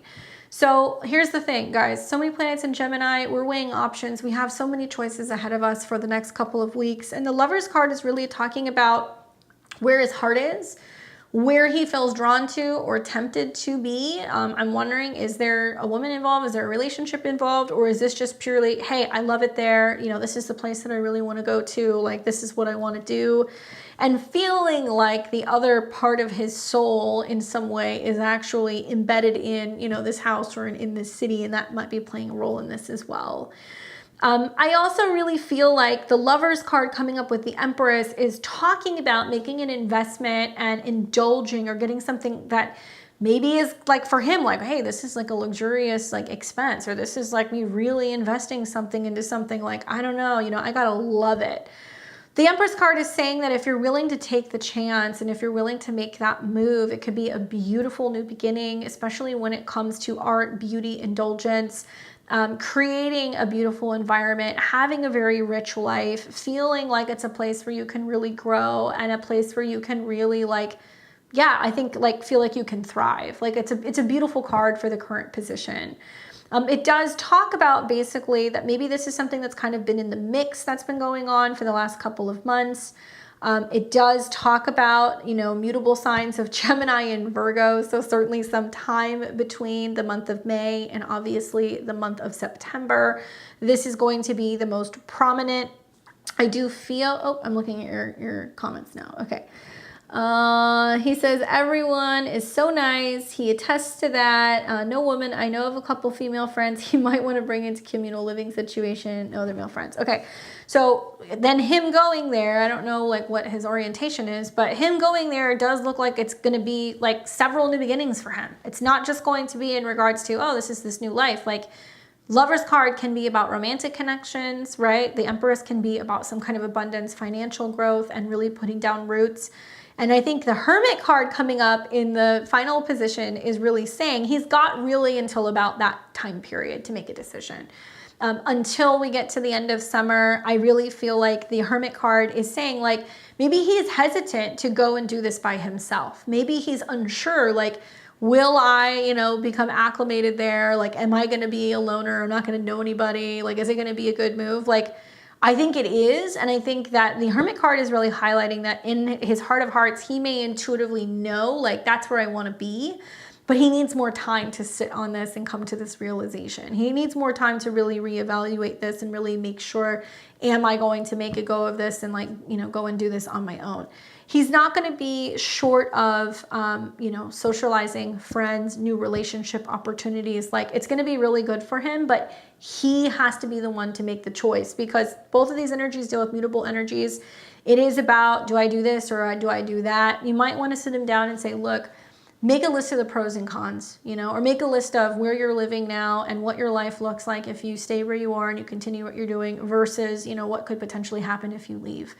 And likely you're going to find that he's going to keep coming back to this and being like, that's just really what I have always wanted to do, or I really love it there. And he's going to come to some kind of an awareness, right? Shine a light on, you know what, even if it means going alone, it might be a good experience for me. And he might get the opportunity to kind of completely like hit restart and maybe kind of like find himself again. And it definitely looks like there's going to be like a whole like love story somehow kind of connected to this, but he has to be the one to make the decision. Do I see it going well? Yeah, I do. Do I think it's like the best time to be buying a house? No, but you know, I think that you're going to see opportunities, especially, you know, as we're getting in later into the summer, where in certain areas, for some places, it may be better buying opportunities. So the timing of this is kind of interesting, that it does say as you're getting to the tail end of summer, it may actually be an opportunity for him to make a move and to do that. So it looks like it'll be good. You'll have to let me know if he gets the house and what that looks like, because it looks like it would be fabulous with the Empress coming up. Definitely well designed. All right, so we have got Corey. Thank you. We've got Corey, Dawn. We have also got Kristen. Okay, in that order. All right, so Corey, are you here? You have a question for me? Let me know. I'll move on to energetic remedies as I'm waiting for Corey. So Corey, send me your question when you got it. All right, so energetic remedies, Leo rising, Gemini sun, Cat moon. What does my significant relationship look like this summer? All right, well, let's take a look. How are you doing with Pluto retrograding through your 7th? The Jupiter-Uranus conjunction is really good for Leo risings. It's a lot of like upgrading in relationships, you know? All right, so let's see what the cards say for you, energetic remedies, as I wait for Corey. In this order. All right, so we've got 10 of coins, the Magician, and the 4 of cups. Interesting, the kind of like the process of these cards kind of coming together, because I feel like the 4 of cups is not necessarily like a wah-wah. It's more, don't lose sight of what you have. Don't become super critical. Don't get hung up on the small stuff. Don't fixate on where you're not pleased yet. Like, be appreciative of like what you got. So 10 of coins and the Magician coming up first. So the 10 of coins is like solid, stable, long-term planning, building. It can be about like talking about building a future together, making investments together, long-term goals and plans and things that you're hoping to achieve. So it looks like that has been the goal, whether you've been talking about it or not. There is some sense of like seriousness and commitment to this situation. I don't think it's just kind of like a whatever relationship. It seems solid.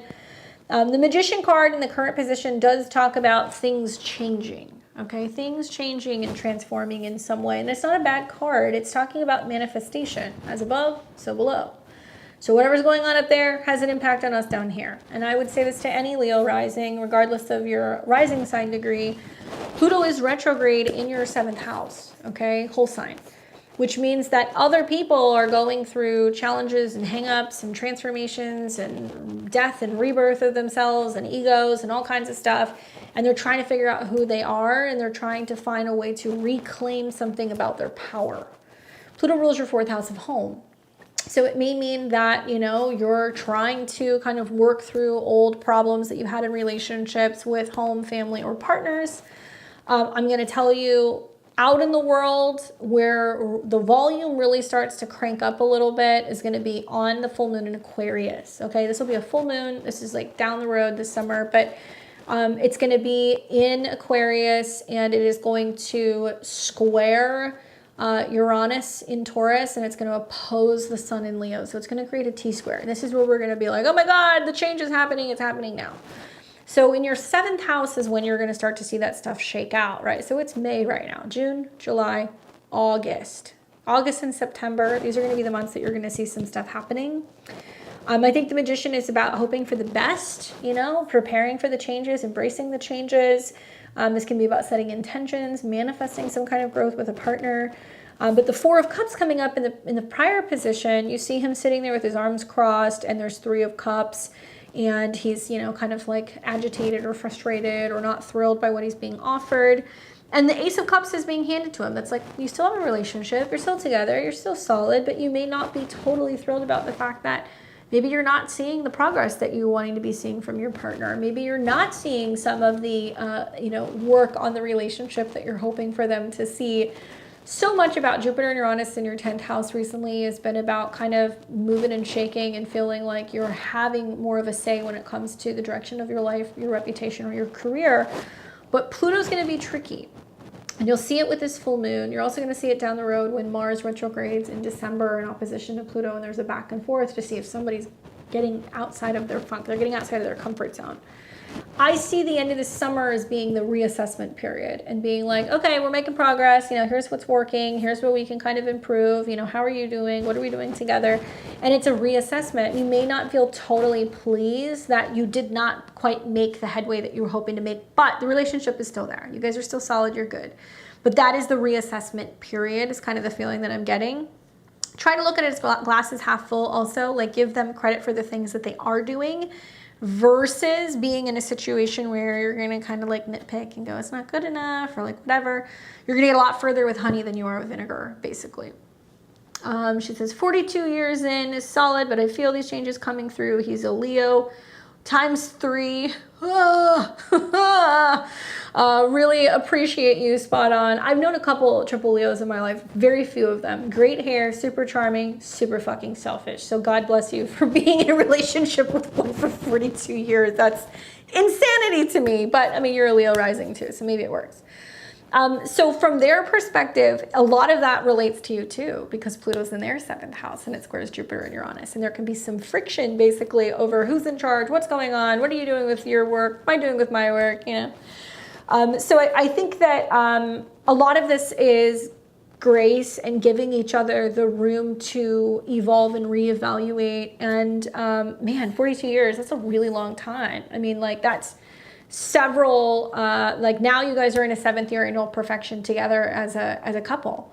So the Pluto transit is quite literal for the two of you guys. It's where are we changing things about our relationship, and where is it changing also because we are evolving in terms of who we are as people. So you're going together, you're going apart.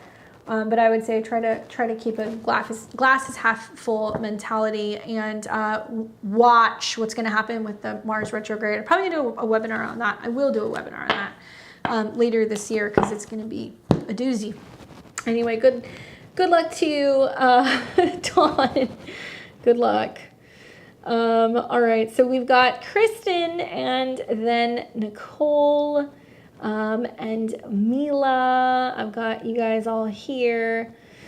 Kristen says, will I give birth to at least one baby next year? Well, technically, I think it's only possible to do that once a year. I could be wrong. Yeah, I'm pretty sure once a year. Maybe 2 pregnancies in a year. God bless you, Kristen. So let's see. Is it possible that she is going to give birth to at least one baby next year? What's your sun, moon, rising? Or just your rising, that's fine too. Just curious. Twins, I guess twins is possible. Triplets, but I wouldn't wish that on anybody. You get the Fool card. All right, that's kind of a cool card, to be honest with you, by the way, because this is about shocking and surprising and anything being possible. It's also talking about being like, that is where I'm going, that's what's happening, that's what we're doing. I don't care what anybody tells me, I'm making it happen.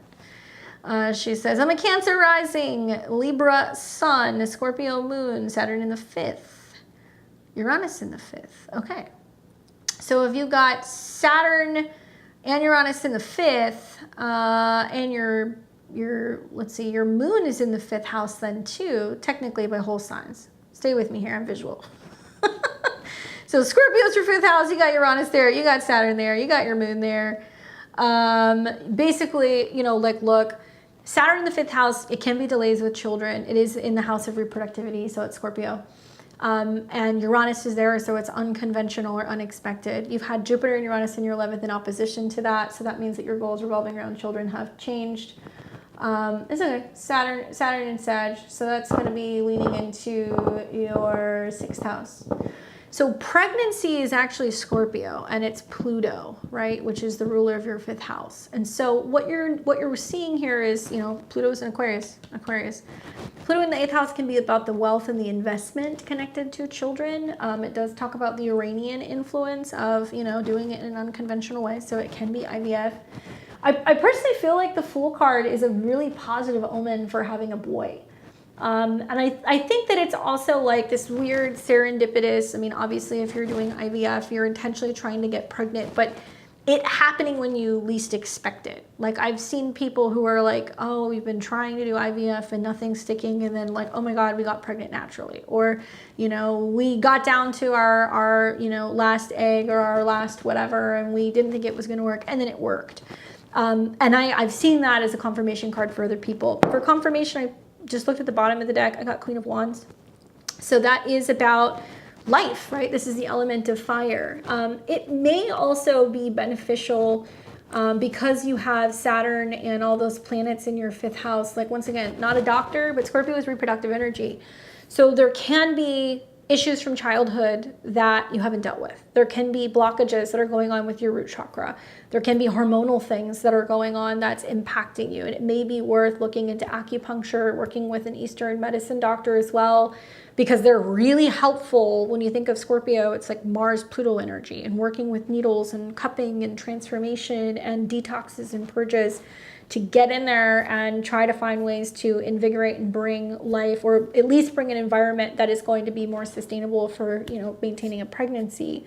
But it looks also like, the Fool card can be about doing things you haven't done before. So it's like, well, what other, treatments could I potentially be doing that can be complementary to what I'm doing to have a pregnancy? I would be trying to avoid doing this stuff personally when Mars is retrograde in Cancer. So you're going to see that in the new year. I would be trying to avoid it when you're having a Mercury retrograde in Sagittarius. That's going to be happening for you in the end of November. Those are the 2 times I would watch for.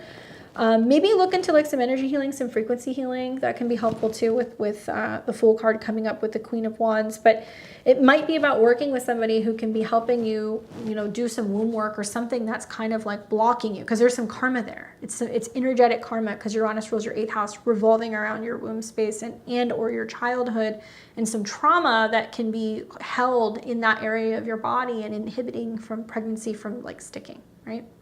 Anyway, there's more to that. Like you can look at like progress charts, you can look at your progress moon and stuff like that to kind of see if pregnancy is coming in. That's something that I do if you have an interest in sending me a question for like a report or something. I do a lot of those readings for people. Anyway, sending you lots of baby dust. Good luck. I hope that it happens and that it is that wild boy that the Fool card is. All right, we have Nicole. She has a 3-card reading. She says, what can I look forward to and expect for the next 3 months in regards to love and career?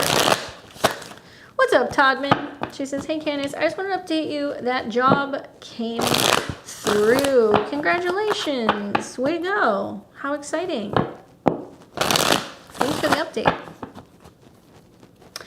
All right, so what can I look forward to in the next 3 to 6 months? Financially, love, career, Libra sun, Scorpio moon. What's your rising sign?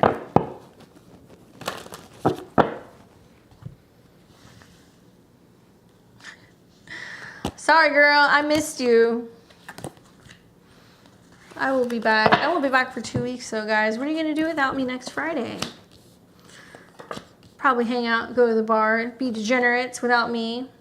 I'm responsible for keeping you guys all together. Libra rising. Okay, cool.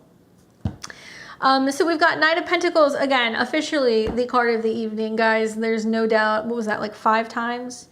8 of Cups and the 6 of Swords. Okay, so here's the deal. Like, things are kind of in limbo.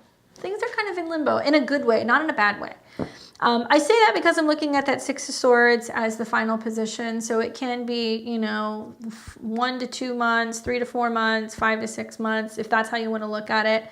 But Knight of Pentacles is basically saying off to bigger, better things. You're looking for where you can grow your career, your money, and also your relationships. Proceeding cautiously, making smart decisions, staying grounded, focusing on communicating your wants, your needs, and what you need for stability, and going after that.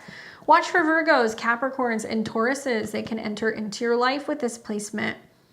Then we have the Eight of Cups, which is like, see you later, I'm moving on, not looking in the back mirror, you know, with what's behind you, keeping things moving. There's there's three movement cards. We've got a horse, we've got a guy walking away, and we've got somebody getting in their boat and like getting out of Dodge.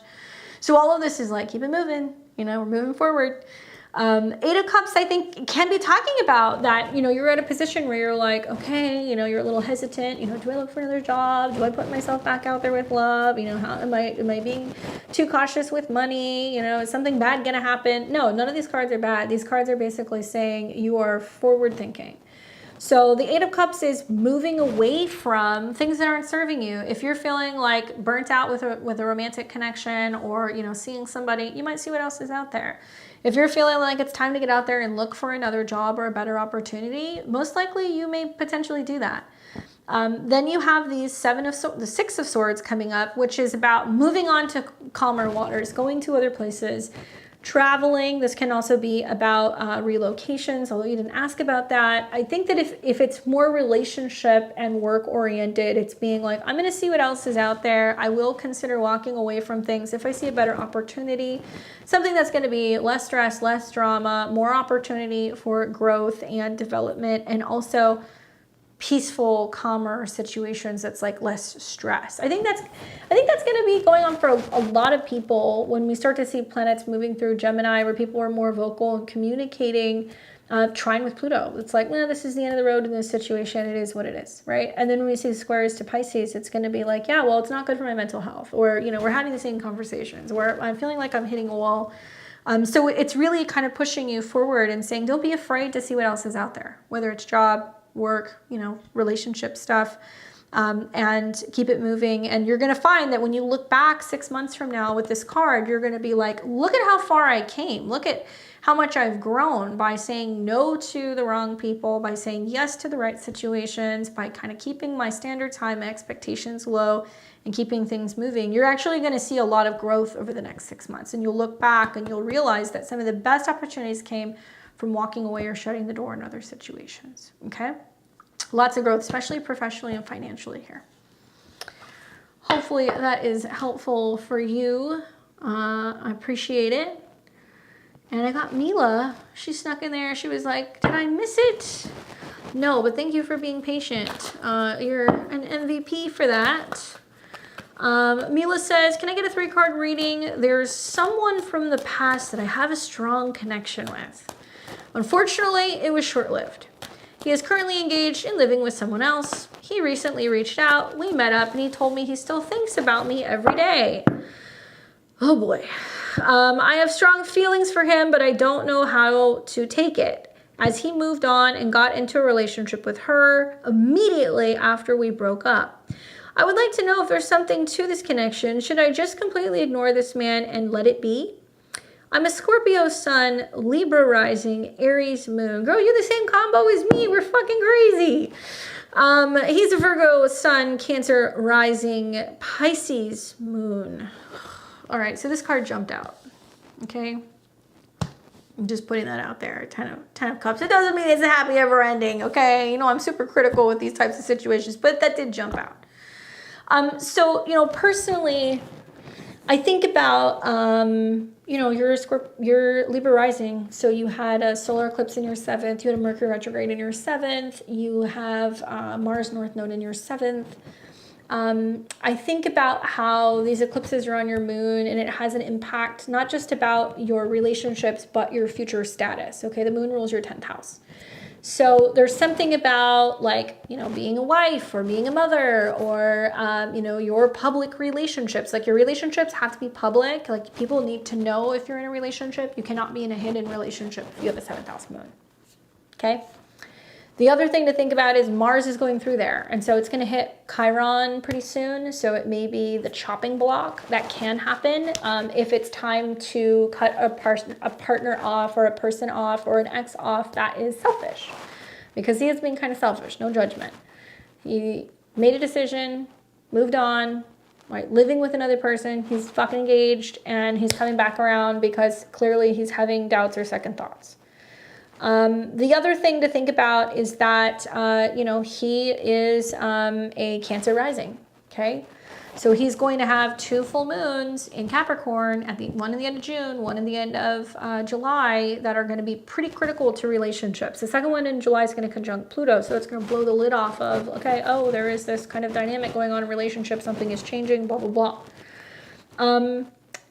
As a 7th house Aries moon, your partner has to be somebody who is direct and assertive and they go after what they want. Maybe, you know, the retrograde and the solar eclipse brought somebody in that was like, hey, I'm sorry, you know, I screwed up. This is what I could have, should have, would have done, blah, blah, blah.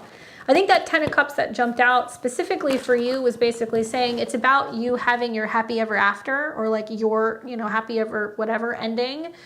And it could be about saying clearing anything up, making it possible, whether it's with him or another person, to bring that person in, because so much of the eclipse and the retrograde was about clearing stuff out.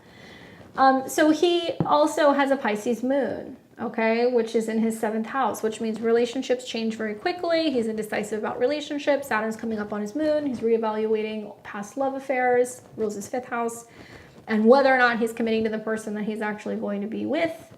And if he's going to marry them, and if that is his goal, and whether or not he could be friends or friendly, because the moon rules his 11th, with another woman. And, you know, then you've got the, he's a Virgo sun, Cancer rising. So then you've got his moon then that is in, sorry, like brain fried. So he's a Cancer rising, so his Pisces moon is going to be in the 5th house, where Saturn is going to be moving through there. Okay, got it. And Virgo sun. So he was born on a full moon in Pisces then, basically. Pisces moon in the 5th, and he's got the Virgo placements in his 3rd.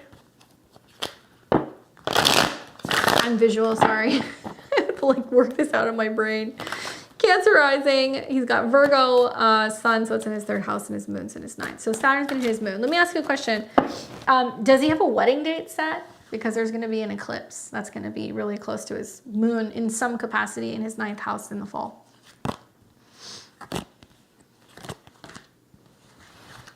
So let's see what the cards say. It was in this order. Not that you know of. Okay. So, the Fool, the Queen of Cups, and the Queen of Wands. Just for fun, what's the last card? The Knight of Cups. Here's the deal. I kind of see this as, he actually didn't even tell me he's engaged. I found out through social media. Girl! He's leaving out some very crucial information, huh? Here's the thing. I kind of feel like the Fool card coming up with the Queen of Cups and the Queen of Wands is very clearly saying it's less about what's going to happen with this person. It's more about your evolution, okay? So the Fool card is basically saying maybe you going and seeing him and meeting with him was, you know, you kind of being like, screw it, let's just see what he wants. Let's see where he's at, what's going on in his life. Like curiosity kind of killed the cat in this situation. But the Fool card can also be about saying like blindly going into a situation and just being like, everything's going to be great, everything's going to be fine, and being the Queen of Cups about it and overly idealizing the situation or being fixated on the person or hoping for best case scenario. You don't want to do that, right? Because there is a progression here from being like, okay, you fooled me once. Maybe I'm being a little idealistic and hopeful in this situation, but I'm growing up. I am now growing out of this situation and realizing that I have more control over this. I'm not going to repeat some of the same patterns with this person, and I'm not going to be super gullible. So that's kind of what's coming up here. Like, I kind of get the impression that knowing that Pluto is going to go back into his 7th house, relationships are going to change, whether you get involved with this person or not. I also will tell you that I would be very careful knowing that, you know, in 2025, Saturn will go into your 7th house, Neptune will go into your 7th house. You have to be very, very careful as a Libra rising about your partners being deceptive, being dishonest, hiding things from you and there being some kind of like critical turning point situation where you're like, this is not who I thought that I was in a relationship with, if you decide to get in a relationship with them. Also in the spring, you will see there will be a Mercury retrograde where truths and secrets are coming out, and there will also be a Venus retrograde. So it can be like a shit show. I'm just being honest with you. It can be really, really, really bad. And this is coming from somebody who has the same placements as you. So that's why I'm telling you. My advice here, knowing that both the eclipse that we're going to see at the beginning of October, spring of 2025, when you see those ingresses and retrogrades, that door is still open, but he's going to need to get out of that situation, because right now, you know, the Knight of Cups is flipped up, which is saying, I have feelings for you. I'm confused. I don't know what to do. I'm with this other girl. I'd be like, dude, stack up. Like, be a man. If you're engaged to that person, you're with that person. You know, don't come here and be trying to coulda, shoulda, woulda, and am I, you know, making a mistake and wanting to kind of like sample the buffet before I commit to, you know, like the entree, because that's kind of what he's doing. And don't be super idealistic about the situation, because it's saying that if you repeat some of the same patterns where you're like, it'll be fine, like you're going to see that you're going to repeat some of the same issues that you had in your relationship, where because you were willing to jump into something very quickly and just assume, okay, everything's going to be cool, we're good to go, it doesn't necessarily mean that he's changed. But in the process of this, since you have been apart, you have changed. The Queen of Wands is now coming up. Here's another question, okay? And this is just playing devil's advocate, so maybe this will help, because this is kind of how I think, and you and I probably think pretty similarly with given our placements. If you were her and you were engaged to him, would you want to know that your fiance was out talking to his ex? And I'm not putting blame on you. He clearly reached out to you, whatever he did, he said whatever he said. And she says, yes, thank you, I agree. I got burnt by deception before and I approached the situation extremely cautious. Girl, the fact that you're not responding by immediately contacting, you know, that really his partner and being like, come pick up your man, is like, that's impressive. So cheers and kudos to you.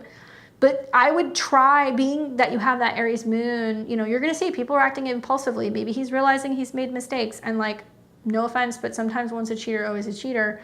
So if that's something that he's done in the past, I would not even remotely consider the situation, knowing that A, he's engaged and he didn't tell you. You had to go and find that yourself with your spidey senses. And B, he's meeting up with you, not telling you he's engaged and telling you that he has feelings. I would be like, you need to get bent. And that's not the tarot. That's my advice. But the tarot is saying that you're wiser. You are not going to repeat some of the same patterns. Don't get kind of sucked up into being idealistic. Maybe it can work this time. And really look at the situation from being like, no, probably not. Unless short of him, you know, realizing this isn't working and he sorts it out and he comes back, which, like I said, that window, you're going to see something. You know, if somebody came back around this Mercury retrograde, while you had Mercury retrograde in your 7th house and the eclipses, you're going to see some real shit that's going to happen next spring. So it's like, maybe he won't get married and he'll still come back around, but I would be really cautious, and I also would really stand my ground and look at it as, you know, the ball is in your court right now. And if this is somebody who's done this to you before and you didn't say anything to him about, you know, what he's did in the past, or the fact that you know that he's engaged, like, kudos to you, because I would have sent screenshots directly to his girlfriend's Instagram account and been like, come and pick up your fucking man. That's just me. That's just me. I thought about contacting her so many times. I just don't know how she will react. Dude, like I said, you have to ask yourself, if that was your fiance, would you want to know? Would you want to know? And it's like girl code, you know? It's like, it's the same thing if you get cheated on, and, you know, or whether you're being cheated on or you're cheating, like, generally, you know, like, a scorned woman is going to be the one who's going to tell the truth. I'm not encouraging you to do this to get back at him or anything, but that's how I would look at the situation personally and be like, I would definitely want to know this before I marry somebody. And also, you know, that's between them, that's their stuff. She probably doesn't know if he immediately came out of a relationship with you and went to her. I hope you told him how amazing your life is going and how much happier you are without him, and that you're, you know, I would send them like a wedding, an engagement gift or something. You know, that's just me, but I'm super spiteful. Anyway, hopefully that's helpful. Please keep us all, please keep us all informed on this one, because I definitely would love to hear how this one plays out. And like I said, mark my words, go mark your calendar for March, April of next year. You're going to see what I'm talking about. There's going to be, this is all going to come full circle. So anyway, thank you guys for hanging out with me on Friday. It was so awesome getting to see all of you and spend time with you here. Don't forget to like the stream. Give me a thumbs up. You guys can always catch me here on Fridays, 5 p.m. Pacific, 8 p.m. Eastern. I've been on vacation all month. I'm coming back home in this next week, so I will be traveling next Friday, so I will not be here. But the following week we will be here. I'll make a post and remind you guys. Probably when we come back, we'll try to do astrology, since we're going to kind of take a break with a week in between. Make sure you're subscribed so you can see the horoscopes, the new and the full moon reports, everything in between, the astro weather, and much, much more.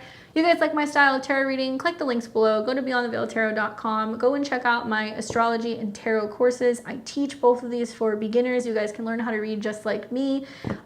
Tons of hours of courses and all kinds of study at your own pace stuff, so that way you can feel comfortable in learning how to read the cards or read the cosmos. And check out my calendars and other things that I have there, or book a personal reading with me. Until next time, I'll catch all of you guys very soon. Please enjoy the rest of your weekend. Have fun, and I'll see you very soon. Take care.